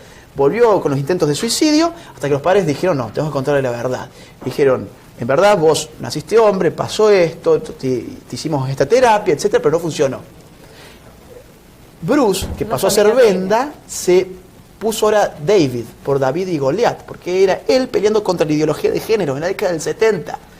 Y él se filma un documental sobre este caso que se llama El Dr. Manny y el niño sin pene, que lo pueden ver por YouTube, muy interesante, donde aparece Bruce, que luego se llamó David, insisto, aparece, y él cierra el documental con una frase muy impactante, porque él dice, ¿qué tiene que pasar para que ustedes me crean a mí que yo he soportado en carne propia lo que hace la ideología de género? ¿Acaso alguien como yo, para que ustedes me crean, tiene que acabar con su propia vida? Bueno, a los pocos meses de esa toma, se voló la cabeza con una escopeta. Entonces, ¿qué ocurre cuando los padres someten a sus hijos a este tipo de tratamientos anticientíficos? Porque encima, el caso de Bruce se presentó al mundo académico como un caso de éxito. Hombre, Mujer, Niño, Niña fue un libro del Dr. Manny donde él cuenta el experimento con Bruce, Brenda, David, que lo hace ver como un éxito científico. Entonces, la comunidad científica lo absorbe en ese sentido, y acá ocurre algo importantísimo, que es cuando la ciencia no se acomoda a la realidad, sino que se acomoda en sus postulados a la ideología. Este tipo fracasó, el Dr. Manny, sin embargo, en vez de rectificar su error, lo acentuó escribiendo ese libro. Y obviamente hay mucha gente que lo toma como una evidencia científica. ¿Por qué? Porque lo escribió un universitario de California que salió por la televisión, etcétera, y bueno, conducen a casos como este. Bien, cuéntanos además cuál es la proyección que ustedes tienen con este tipo de eventos. ¿Están ahora en Perú? ¿Luego van dónde? Mira, tienen la agenda llena. Vamos a Ecuador a fines de agosto, Ecuador, principios de septiembre Costa Rica, después vamos a Miami, después volvemos unos poquitos días. Yo voy a estar dando una conferencia el 19 de septiembre en Córdoba, que es donde yo vivo. Después vamos a México, vamos a estar en 10 ciudades, en 20 días en México, en 10 ciudades. Tenemos Colombia para el mes de enero, en noviembre vamos a estar en Paraguay, vamos a estar en septiembre también en La Pampa, posiblemente en octubre estemos en Uruguay, también vamos a estar en Bolivia, no recuerdo si octubre o septiembre, ya se me hace como una laguna, pero es una agenda que se incrementa todos los días. De todos los países que ustedes vienen visitando, ¿dónde se encuentra más acentuada esta ideología de género? Argentina, donde nosotros vivimos, porque ha pasado a ser parte del sentido común. Ya han aceptado acríticamente todo. Entonces, sí, cuando alguien le habla a alguien sobre ideología de género, la persona no sabe ni de qué le están hablando. Ustedes lo pueden leer al término ideología de género, aunque sea puesto en duda, lo pueden leer en sus periódicos. En Argentina es un término prácticamente inexistente. La he visto muy acentuada estos últimos tiempos en Chile, con un particular agravante, que es que Chile tiene una tradición liberal en el buen sentido de la palabra, porque la palabra liberal tiene un sentido demasiado amplio. Yo hablo del liberalismo de América Latina, que es un liberalismo más bien conservador, y sin embargo ese liberalismo está tan miedoso respecto de la ideología de género, acepta tan acríticamente todo esto, que aunque uno le muestre, como en Chile, que se está atacando la libertad de expresión del bus de la libertad, justamente, que fue a Chile, este bus que dice simplemente, bus de la libertad, que dice simplemente, los niños tienen pene y las niñas tienen vulva, una realidad científica. Y sin embargo, como la realidad ofende a ciertas minorías, ¿qué hay que hacer? Hay que prohibir el bus.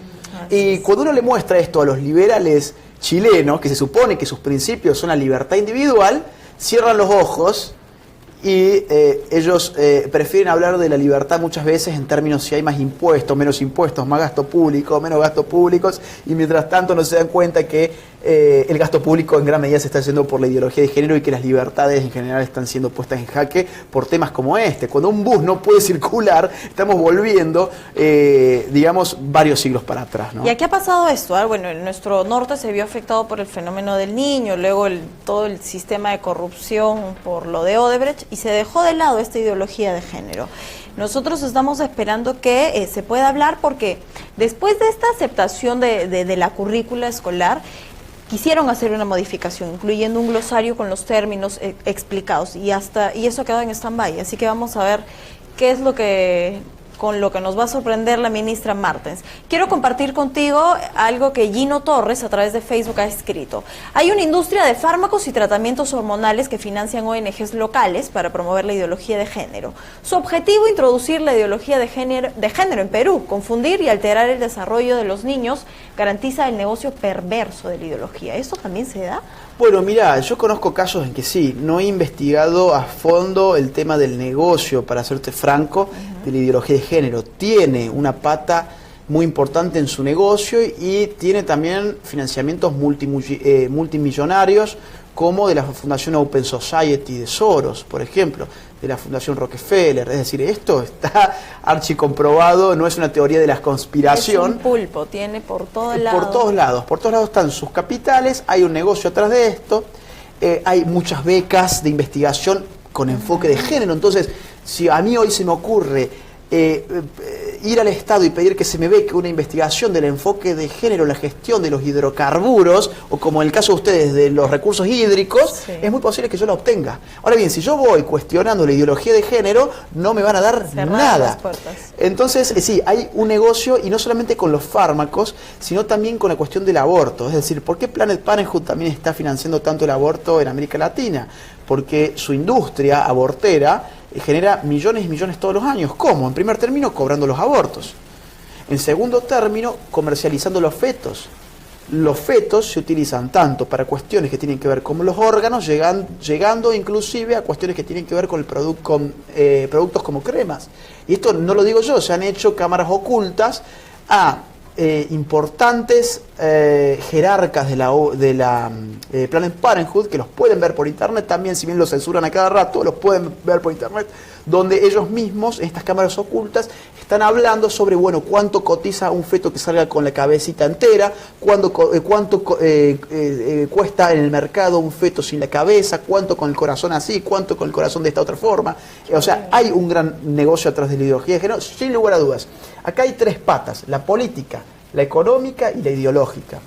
Nosotros la verdad es que con este libro nos hemos enfocado sobre todo en la política y la ideológica. En la económica mencionamos muchas cuestiones como los financiamientos de Soros, de Rockefeller, la Planned Parenthood, pero no trata específicamente de eso el libro.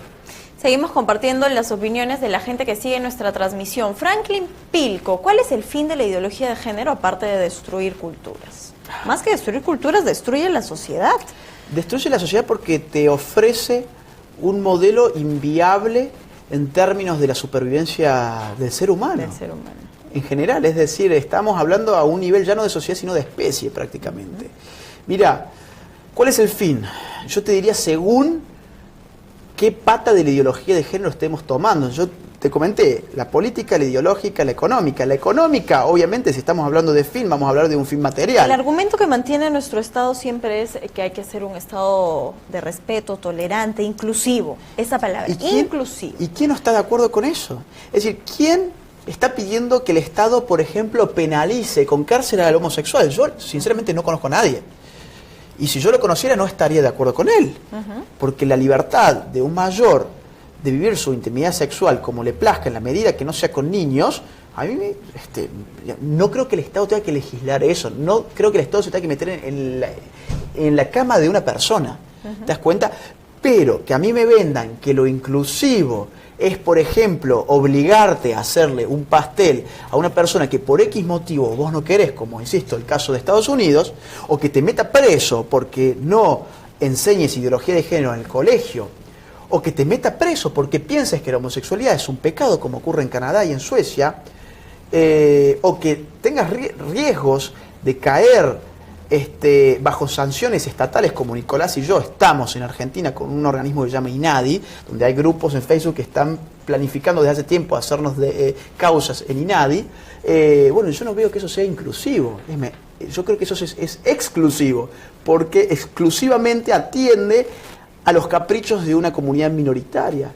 En la medida en que yo no pueda hablar y expresarme, ya no podemos hablar de inclusión. En la medida en que yo tenga que modificar los salones a los cuales ya les pagué, ya invité a la gente a ese salón, en la medida en que yo no pueda hacer uso de eso, ¿qué inclusividad hay? ¿Ustedes creen que la postura que ustedes mantienen, que el mensaje que ustedes llevan a través del mundo alimenta los crímenes de odio? De ninguna manera, porque los crímenes de odio, que yo sepa, prácticamente no existen. Mira, PromSex argumenta, que es una ONG de acá, digamos, que tiene funcionamiento en Lima, contabilizó en los últimos 3 años 38 crímenes de odio. O sea, crímenes de odio, ¿a qué le llaman? El asesinato de un homosexual por ser homosexual. Sin embargo, haciendo un estudio sobre esos 38 casos, que con Nicolás los hemos hecho, llegamos a la conclusión de que 20 de los 38 casos fueron crímenes de la pareja del homosexual contra su pareja homosexual. Es decir, un crimen de odio bastante raro, ¿no?, entre homosexuales. Evidentemente no era un crimen basado en el odio de género. Los 18 casos restantes habían sido asesinatos en el marco de robos. Otra vez, yo no conozco gente que salga y diga, vamos a matar a un homosexual porque odiamos al homosexual. Yo no conozco que eso se dé como un fenómeno social en masa. No creo que sea así. Que pueda haber algún loquito que ande dando vueltas y que quiera y que piense en estos términos, puede ser, pero no es una problemática social real. Y estos 38 casos de PromSex así lo muestran. Otra cosa, cuando dicen, por ejemplo, como crimen de odio, le llaman al crimen contra los homosexuales generalmente, contra los transexuales. La violencia doméstica contra la mujer, que la presentan como violencia de género. ¿Qué significa violencia de género? Significa una agresión basada en la aversión hacia el otro género como tal. Es decir, yo te agredo a vos, por ejemplo, físicamente, porque odio a la mujer como tal y vos sos una particularidad de ese universo femenino. Yo no conozco gente que salga a pegarle a las mujeres por la calle porque odia a las mujeres como tal. Lo que ocurre es que esto lo están queriendo emparentar con el nazismo. Entonces, el problema racial que efectivamente existía, donde se mataba a personas por la cuestión de la raza, no se replica en el terreno del género realmente, pero al hacerlo pasar de esa manera, podemos utilizar una figura histórica muy llamativa, digamos, como la del nazismo. Y por eso en Argentina, por ejemplo, ahora tenemos al feminismo pidiendo que la violencia de género sea declarada un genocidio, trayendo a colación precisamente la cuestión nazi. Entonces, otra vez, acá hay mucha ideología de por medio que no se constata. Todos los noticieros, cada vez que existe violencia entre un hombre y una mujer, que hay que repudiarla en todos los términos, y eso hay que aclararlo siempre, y hay que solucionar aparte ese problema social, pero no lo vamos a solucionar con mentiras. ¿Por qué razón? Porque cuando uno tiene un problema, para solucionarlo tiene que escrutar sus verdaderas causas. Si yo tengo un dolor de estómago y no escruto por qué me duele verdaderamente el estómago y simplemente pienso que es porque comí algo que me hizo mal, pero en verdad tengo un cáncer de estómago, obviamente no voy a solucionar mi problema. Con lo cual, si estamos viendo la violencia de género como un problema del odio que los hombres le tienen a las mujeres por ser mujeres, porque dicen, las matan por ser mujeres, y así dicen todos los medios de comunicación, evidentemente nunca vamos a llegar a las verdaderas causas, con lo cual nunca vamos a poder hacer políticas públicas efectivas, porque todos estos medios que ponen violencia de género, las mataron por ser mujeres, jamás hacen una pericia psicológica de cuáles fueron los motivos. Y en el término violencia de género, ya hay una referencia hacia los motivos. Es decir, si no se hace una pericia sobre los motivos, no se puede hablar por añadidura de violencia de género. Agustín, yo tengo que despedir esta entrevista. Quiero que por favor recordemos lo que va a ser el evento de mañana. Lo tenemos en imágenes. Es en el auditorio del Colegio San Antonio de Padua, que está en Wiracocha 2010, en Jesús María. ¿Qué es y cómo destruir la ideología de género? Va a estar Agustín Laje, Nicolás Márquez, Cristian Rojas y Juliana Caxia, ¿cierto? Sábado 5 de agosto desde las 4 de la tarde. Las entradas ya están agotadas. Y yo quiero cerrar esta entrevista diciéndoles además que parte de esta cultura que se viene promoviendo tiene un punto de origen, que es el desconocimiento. Si aún usted no se ha informado, si aún usted no tiene un juicio formado acerca del mismo, consulte información, siga a Agustín en redes sociales. Por favor, ¿cuáles son tus redes sociales? Bueno, yo tengo 2 Facebook precisamente porque me censuran tanto uno que voy haciendo como una carrera de postas, ¿no? Entonces tengo uno que es Agustín Laje, mi página también aparece como Agustín Laje, y mi Facebook que más uso, digamos, es Agustín Laje Arrigoni, que es mi segundo apellido, Agustín Laje Arrigoni. Entonces me pueden seguir a cualquiera de los 3 Facebook, yo publico siempre lo mismo, o me pueden seguir a los 3 justamente porque muchas veces me censuran uno y entonces tengo que pasar todo a otro y así, ¿no? Voy jugando con eso. Y en Twitter es @AgustínLaje y en Instagram es @AgustínLaje también. Quiero que dejes un mensaje final con lo que tú quieras cerrar esta entrevista y esta lucha que has emprendido. Mira, finalmente.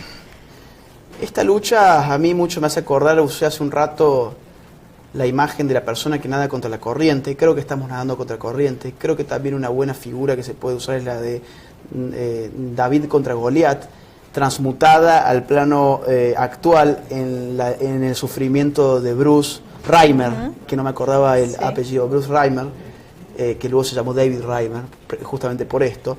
Pero es una lucha que en verdad nosotros nos percibimos como David, pero somos Goliat. Hay un tema ahí que no está completamente bien visto porque nosotros muchas veces nos autocensuramos y nos metemos en una espiral del silencio en la cual no percibimos que somos la mayoría. Entonces tenemos culpa de nuestras opiniones, tenemos culpa de pensar de cierta forma, tenemos miedo de ofender, con la realidad no se ofende. Y hay que cortar con eso, hay que llegar a la verdadera conclusión, que es que efectivamente somos la mayoría. En Chile, después de que pasó esto con el autobús de la libertad, todos los medios de comunicación, muy confiados de los resultados de sus encuestas, salieron a encuestar a ver quién estaba a favor y quién estaba en contra del bus. El 80% estaba a favor del bus, que significa estaba en contra de la ideología de género. El 80%, es decir, a los medios de comunicación le salió el tiro por la culata. Pero muchas veces que las minorías son mucho más ruidosas, tienen mucho más acceso a los mecanismos del Estado y a los medios de comunicación. Y nosotros tenemos la posibilidad de hacernos escuchar, tanto con las movilizaciones políticas como las que ustedes hacen, y yo celebro acá en Perú, como obviamente por las redes sociales. Entonces yo creo que cada uno tiene un rol muy importante para jugar. Pero para jugar este partido, esto es como un partido de fútbol, no podemos meter en la cancha a una persona que no entrenó. Los que tienen que jugar tienen que informarse, tienen que formarse, tienen que ser conscientes de lo que está pasando. Es un esfuerzo mínimo y hay algo que un televidente dijo hace un rato. Es decir, nosotros somos los salvados, somos los encargados de salvar a las generaciones que vienen, porque están siendo presas de esta revolución cultural y de eso, digamos, no hace falta más datos, está a la vista. En la medida en que te ponen en ciertas revistas la foto de una niñita trans que tiene 6 años, estamos frente a una revolución cultural. Entonces, cada uno tiene un rol para jugar, es un rol que implica valentía, mucho coraje, porque sabemos a qué nos enfrentamos, y un esfuerzo mínimo que es de información y de formación. Así que yo espero que las personas que puedan escuchar este programa se den cuenta que tienen que empezar a hacer algo o atenerse a las consecuencias, ¿cierto? Que es la derrota. Claro que sí, somos responsables del mundo en el que vivimos. Gracias, Agustín Laje, por haber compartido hoy con nosotros esta entrevista, pese a tu cansancio, pese a la agenda full que vienen manejando. El día de mañana, un super evento desde las 4 de la tarde. Síganos además a través de sus redes sociales. Si usted está buscando información, esa es la fuente referencial para que usted pueda hacerlo. Nosotros tenemos un aviso importante antes de ir a la pausa. Es que les informamos a todos los consumidores de Digital TV Perú que se encuentran buscando opciones para vivir mejor. Escuche el siguiente consejo.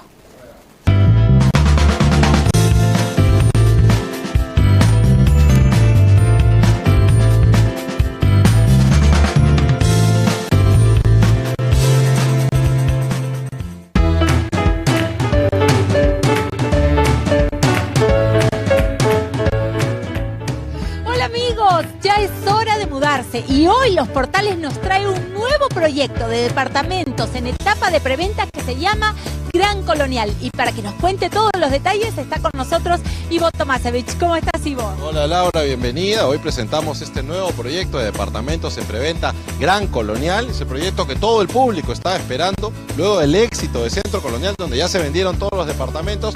Aquí también ofreceremos departamentos de hasta 3 dormitorios con una gran distribución, todos con sala, comedor, cocina, además todos los ambientes con una gran iluminación. El proyecto contará con todo un sistema de seguridad y también áreas comunes importantísimas como piscina, zona de juego para niños, parrillas, gimnasio, salón de uso múltiple, una lavandería común. Quisiera que nos cuentes un poquito más sobre la excelente ubicación de este proyecto. Sí, estamos en pleno corazón del centro de Lima, Laura, en plena avenida Colonial, a muy pocas cuadras de la Plaza 2 de Mayo, además muy cerca de avenidas de gran conectividad como son la Avenida Argentina, la Avenida Universitaria, muy cerca a la estación del Metropolitano también, a centros comerciales y a supermercados como Totus y Maestro.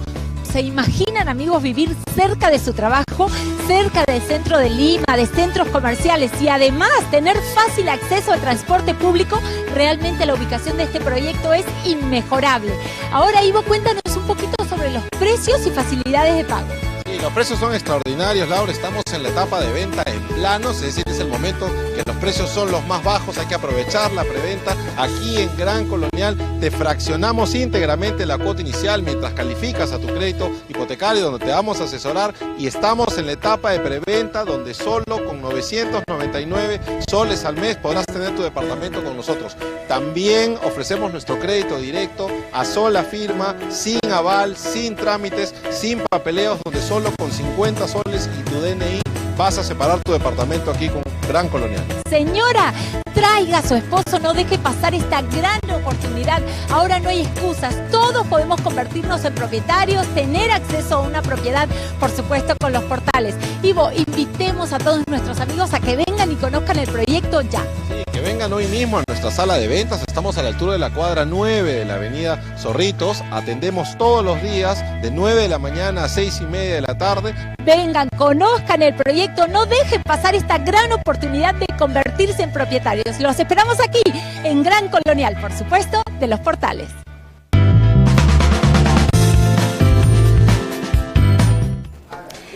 Mejoramos tu ciudad, mejoramos tu vida. Estos fueron los portales. Vamos con más información. Finalmente, el juez César Saguanay falló en contra del pedido de prisión preventiva contra la expareja presidencial Ollantaytamala y Nadine Heredia. Aparentemente, los cónyuges permanecerán hasta el siguiente año en sus respectivos penales. No lograron su propósito. La defensa de los Humala Heredia falló en lograr la libertad con restricciones para la ex pareja presidencial. De esta forma parece cerrarse poco a poco la posibilidad que los cónyuges puedan cambiar su prisión preventiva por una libertad restringida por los delitos de lavado de activos que la Fiscalía investiga. Segunda Sala Penal de Apelaciones Nacional declara infundado el recurso de apelación de la defensa de Ollantaytamala y Nadine Heredia. Y es que todo inició el pasado 11 de julio cuando el fiscal Germán Juárez Atoche pide a la Fiscalía de Lavado de Activos la prisión preventiva de 18 meses contra Humala y Heredia. Día de hoy, con mi esposa y con mis abogados, hemos recibido con sorpresa esta medida abusiva y esta medida, valga la redundancia, sorpresiva. Abusiva porque en el caso de nosotros no tenemos impedimento de salir del país. Nosotros estamos cumpliendo con todas las disposiciones fiscales, estamos cumpliendo plenamente, colaborando con la investigación porque somos los principales interesados en que esto se aclare. Y sorpresiva porque de la noche a la mañana viene una medida de esta naturaleza. Desde esa fecha se inició el conteo para la tan esperada y maratónica audiencia de 10 horas, donde los abogados de los nacionalistas Julio César Espinosa y Wilfredo Pedraza defendieron con uñas y garras a la ex pareja presidencial. A todos estos elementos de convicción que dan credibilidad a esa compra de señales o audiovisuales, se le pregunta a la señora Nadine Heredia, folio 792, a la pregunta 29.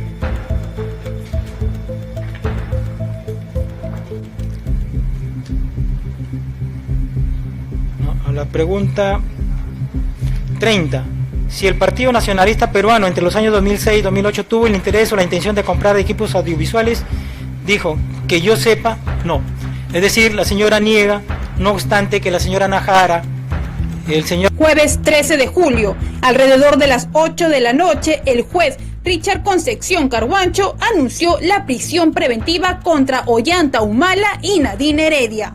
Prisión preventiva contra los dos investigados, Ollanta Moisés Humala Tasso y Nadine Heredia Alarcón, 18 meses de prisión preventiva, atendiendo al plazo de la investigación preparatoria, que aún se encuentra en curso, y teniendo en cuenta el tiempo que aún falta hasta que se defina su situación jurídica. Defensa técnica, doctor Pedraza.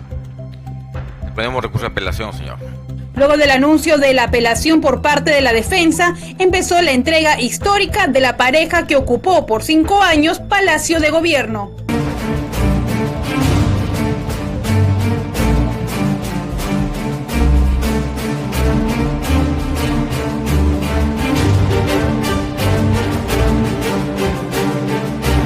Ese día veíamos a una sonriente Nadine Heredia bajando de un helicóptero en Marrocada para luego entrar a su prisión temporal en el penal anexo de Chorrillos. De la misma forma bajó el ex jefe de Estado sin esposas y con un saludo al personal del INPE, para luego dirigirse también hacia el penal Barbadillo en Ate. Pasaron los días y el 18 de julio la defensa presentó el recurso de apelación para revocar la prisión preventiva de 18 meses y cambiarlo por una restricción con comparecencia.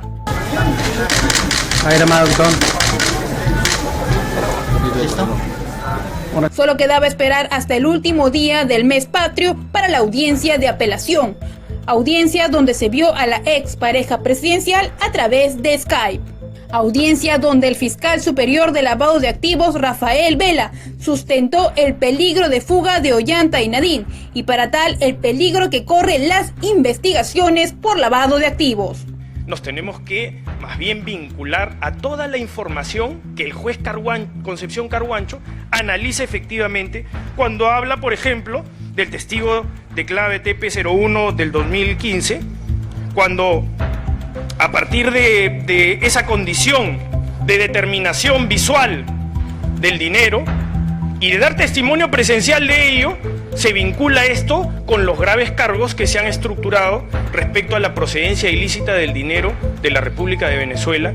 Aunque algunos ya tenían previsto la salida de los cónyuges de sus penales, el Poder Judicial esperó caducar las 48 horas de respuesta para anunciar a través de su cuenta de Twitter que Ollanta y Nadine se quedarán a cumplir sus 18 meses de prisión preventiva, ya que el juez César Zaguañay y los dos vocales, Iván Quispe y Jessica León, consideran que hay una alta probabilidad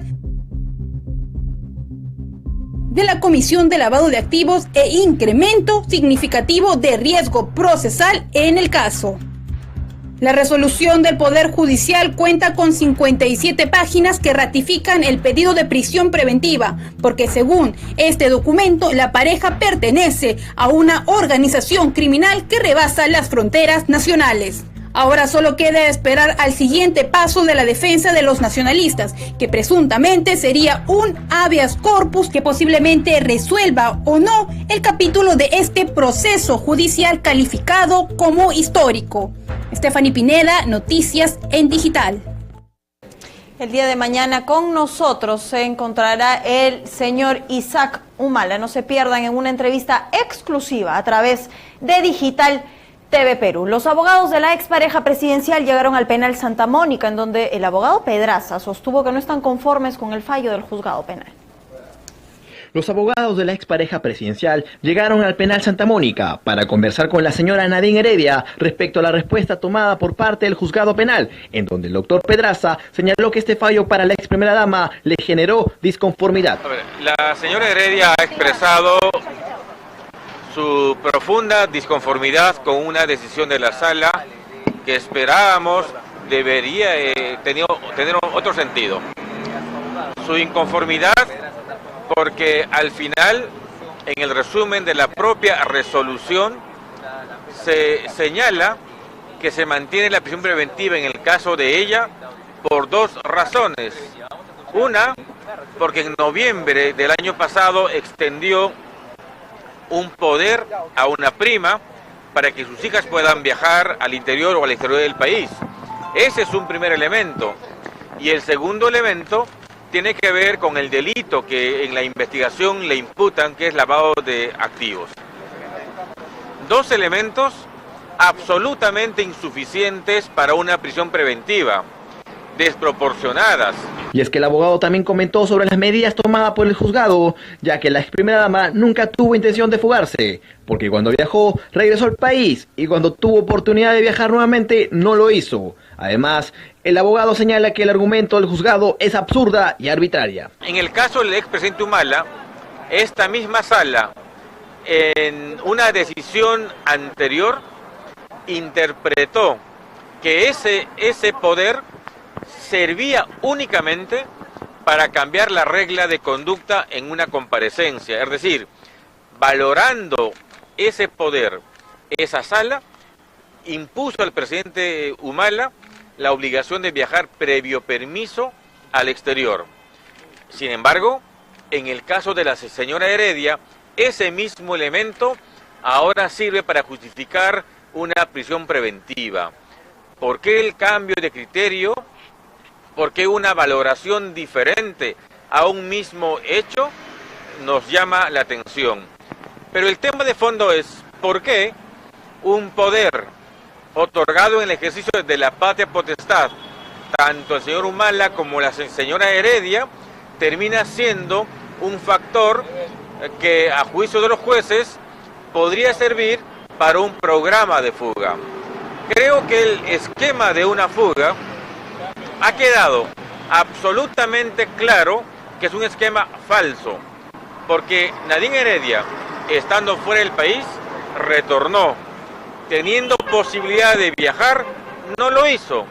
Y cuando el juez le dictó prisión preventiva, se presentó ante el juez. Entonces, ya tenemos que terminar con esa hipótesis absurda de un peligro de fuga que solo sirve para el discurso y para justificar una medida absolutamente arbitraria. A su vez, el doctor Pedraza sostuvo que el dinero de la campaña no la relaciona como parte de una organización criminal como se señaló antes, y además agregó que confía en la justicia y recurrirá a la Corte Suprema, ya que los argumentos para la prisión preventiva que declaró la Sala Penal son insuficientes. La imputación de la Fiscalía es haber entregado dinero para campaña. La pregunta es lógica básica. En esa hipótesis, ¿la hace o la vincula con una organización criminal de nivel internacional? ¿Así funciona? Yo creo que se trata de una decisión inadecuada. Nosotros, sin embargo, vamos a seguir confiando en lo que la justicia pueda resolver. ¿Van a presentar el recurso de casación? Vamos a, obviamente, ir a la Corte Suprema porque nos parece que la Sala tampoco cumple con aquellas reglas aprobadas por la propia Corte Suprema para dictar una prisión preventiva. Ustedes verán, porque seguramente tienen ya la resolución, que al final la Sala Penal Nacional de Apelaciones resume en dos los argumentos para la prisión preventiva: el poder otorgado a una prima para que sus hijas viajen y la imputación del delito de lavado de activos. Eso ciertamente es insuficiente. Cabe resaltar que el letrado de la ley señaló que desde el fiscal Juárez, que postula prisión preventiva, hasta el juez Carguancho, que dicta la sentencia, la Sala de Apelación se quedó con solo dos argumentos que carecen de validez. Cuando el fiscal Juárez postuló la prisión preventiva, invocó 9 hechos que se supone se traducían en peligro procesal.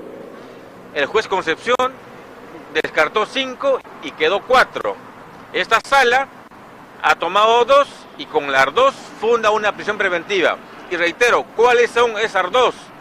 Haber tomado la decisión para que una prima pueda viajar con los niños por la Navidad o en vacaciones, porque ese poder se extendió en noviembre del año pasado.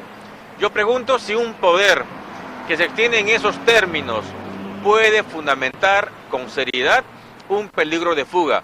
Nos parece que no. Y en segundo lugar, la imputación de crimen organizado y lavado agravado es ya una imputación que está hecho desde el primer día, desde el 16 de junio del año 2006, es decir, hace más de un año. A título de que hoy ese elemento que en su momento se valoró para imponer una comparecencia con restricciones, a título de que hoy sirve para imponer una prisión preventiva. El abogado de Nadine Heredia indicó que hay posibilidad de presentar un habeas corpus por la arbitrariedad del juzgado, ya que están luchando por la libertad de la ex primera dama y el ex presidente de la República. Estamos comenzando a hacer la evaluación procesal de lo que corresponde hacer. Obviamente, en principio, es una casación por la Corte Suprema, pero en segundo lugar, la posibilidad de un habeas corpus es una posibilidad también real, pero también hay que decirlo con mucha claridad, la posibilidad de recurrir a instancias supranacionales, porque la arbitrariedad en una decisión judicial no se puede admitir. Aquí estamos trabajando un asunto vinculado con libertad y por tanto las privaciones de libertad, como dice la ley, como dicen los acuerdos de la Corte Suprema, como dicen las normas internacionales, tienen que basarse sobre elementos razonables vinculados con el peligro procesal, que en este caso no existen. De manera que si agotamos la vía interna, vía casación, una acción de garantía, un habeas corpus o recurrir a una instancia supranacional, lo haremos. Eso con todo respeto de las instituciones en el país, tanto la Fiscalía como el Poder Judicial. Discrepamos radicalmente en el sentido de la decisión, pero obviamente eso no impide que nosotros en el acto de defensa tengamos que hacer aquello que es necesario. Por último, el señor Pedraza comentó que la ex primera dama se encuentra sorprendida por este fallo y rescató los comportamientos por parte de la expareja presidencial, ya que acataron todas las citaciones y resaltó que ningún político actuaría de la misma manera. Bueno, ella se siente fortalecida igual, es una decisión que ciertamente no le esperaba y probablemente, como es natural, en su momento le impacte. Lo peor que puede pasar a una persona es privarle de su libertad. Yo conozco la cárcel desde hace muchísimos años y no hay nada más dramático en una persona que ser privado de libertad. Pero junto a ese tema está la entereza de haber hecho siempre lo que la justicia dispuso. Esa conducta procesal que tiene la señora Heredia y el señor Humala no lo va a mostrar ningún político hasta ahora. Finalmente, los abogados se retiraron del recinto penitenciario en la camioneta del señor Wilfredo con dirección. Por su parte, el hermano mayor de los Humala Tazo, Ulises, dijo que la política es mediática y la comparó además a las entidades de justicia con los chosicanos.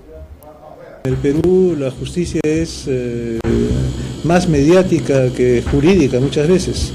Los jueces ceden a la presión política, los jueces ceden a la presión económica, los jueces ceden a la presión mediática y en este caso eso es lo que aparentemente ha pasado. Pero en una suerte de republiqueta como la que vivimos en nuestro país, la jerarquía del derecho no es así. La jerarquía del derecho es poder político, poder económico, ahora poder mediático y recién ahí entra la Constitución, etcétera.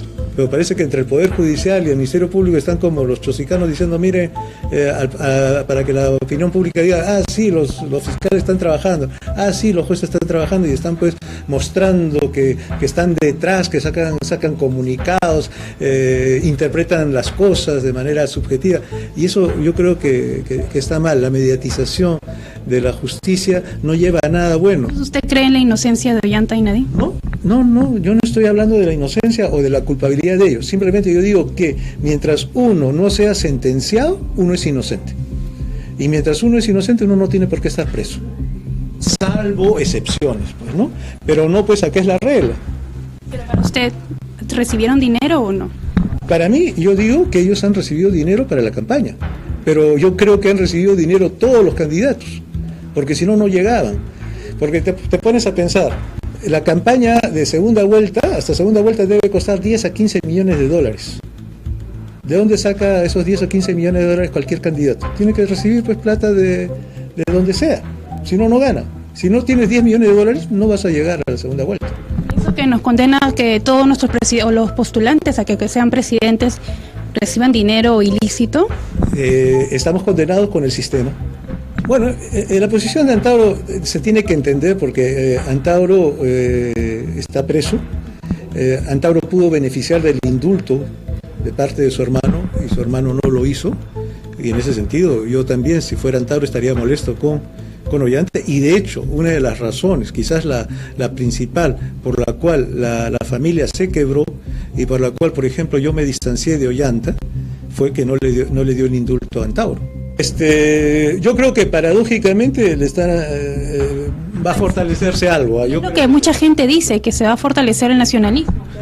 Yo creo que sí, ¿no? Porque esta suerte de martirologio al cual están siendo sometidos Ollanta y Nadine va a favorecerlos de alguna manera, ¿no? No es el martirologio que a mí me gustaría, que me gusta ver en mi hermano, ni en él ni en Antauro, pero la política es así, ¿no? Luego de escuchar el último fallo del Poder Judicial, los peruanos creen que la expareja presidencial sí debe permanecer en prisión preventiva. Para la gran mayoría de peruanos, la expareja presidencial Humala Heredia sí debe quedar cumpliendo su prisión preventiva de 18 meses por lavado de activos. Hasta hay algunos que piden cadena perpetua. ¿Cárcel? Bueno, yo creo que sí, igual van a ir a la cárcel si hay malversación de fondos, ¿no? Entonces, ¿también tú estás de acuerdo de que el juez haya cumplido esa medida? Sí, yo creo que sí, ya era hora ya de que ya esté por ahí, ¿no? Por todo lo que ha hecho también. Si se comprueba que han cometido la falta, debe quedarse. ¿Para usted? De igual modo. ¿Está bien el fallo del juez? Sí, ¿Que se quede todavía? Creo que sí, honestamente creo que sí. ¿Y para usted también? ¿Está bien que se quede o no? Que se quede. ¿Para usted? Cadena perpetua. Cadena perpetua para ambos. Para los dos. De robar. Es que los peruanos ya se sienten cansados de que los presidentes que ellos eligen siempre terminen decepcionándolos. Claro, si estudiamos desde la época republicana, no hay presidente que no ha robado. No, ahí tenemos los problemas del Salitre, la guerra con Chile, el traidor Piero, todos nuestros gobernantes han llevado las uñas para llevarse nuestra riqueza del Perú. La mayoría de la población sí cree que es conveniente que tanto Ollanta como su esposa Nadine cumplan con su prisión preventiva por temor a una posible fuga. Toda persona que haya cometido errores, se haya corrompido y no haya respondido a la responsabilidad que el pueblo le dio, ¿no? Debería cumplir honestamente, legalmente, conforme a ley. Bueno, está bien, Di, porque tienen que cumplir con lo que han hecho, pues, porque no es justo que hayan entrado al gobierno y se hayan llevado la plata de tanta gente pobre. Para usted, ¿ellos son culpables o inocentes? Yo veo que la que es culpable es su esposa. Sí, parece que sí, porque cuando estaba gobernando se veía que la que gobernaba era ella, no Ollanta. Sí o sí se tienen que quedar a cumplir. Claro, sí, tienen que cumplir, así tiene que ser con todos para que puedan aprender, así ya no roben ya. Esta es la opinión que comparten la mayoría de los ciudadanos, que sienten que la justicia puede alcanzar al resto de mandatarios que están implicados en el mayor caso de corrupción del caso Odebrecht. El día de mañana nosotros los esperamos con una entrevista en exclusiva. El señor Isaac Humala a través de Digital TV Perú. No se lo pierdan, el día de mañana los esperamos. Bien, nosotros hemos llegado a la parte final de esta jornada informativa. Como siempre, agradecer la sintonía, agradecer los comentarios, agradecer cada una de sus opiniones y además decirles que ustedes pueden ser parte de Digital TV Perú a través de redes sociales y a través de nuestra plataforma digital tvperú.com. Si usted tiene alguna denuncia por hacer pública, puede escribirnos a prensa@digitaltvperú.com. Hemos llegado a la parte final de esta jornada. El día de mañana nos reencontramos a mediodía, de 12 a 1 de la tarde, la primera jornada sabatina, luego de 7 a 8 de la noche. El señor Isaac Humala, aquí, en la mesa de conducción de Noticias en Digital. Eso ha sido todo por hoy. Linda noche, permiso, muchas gracias.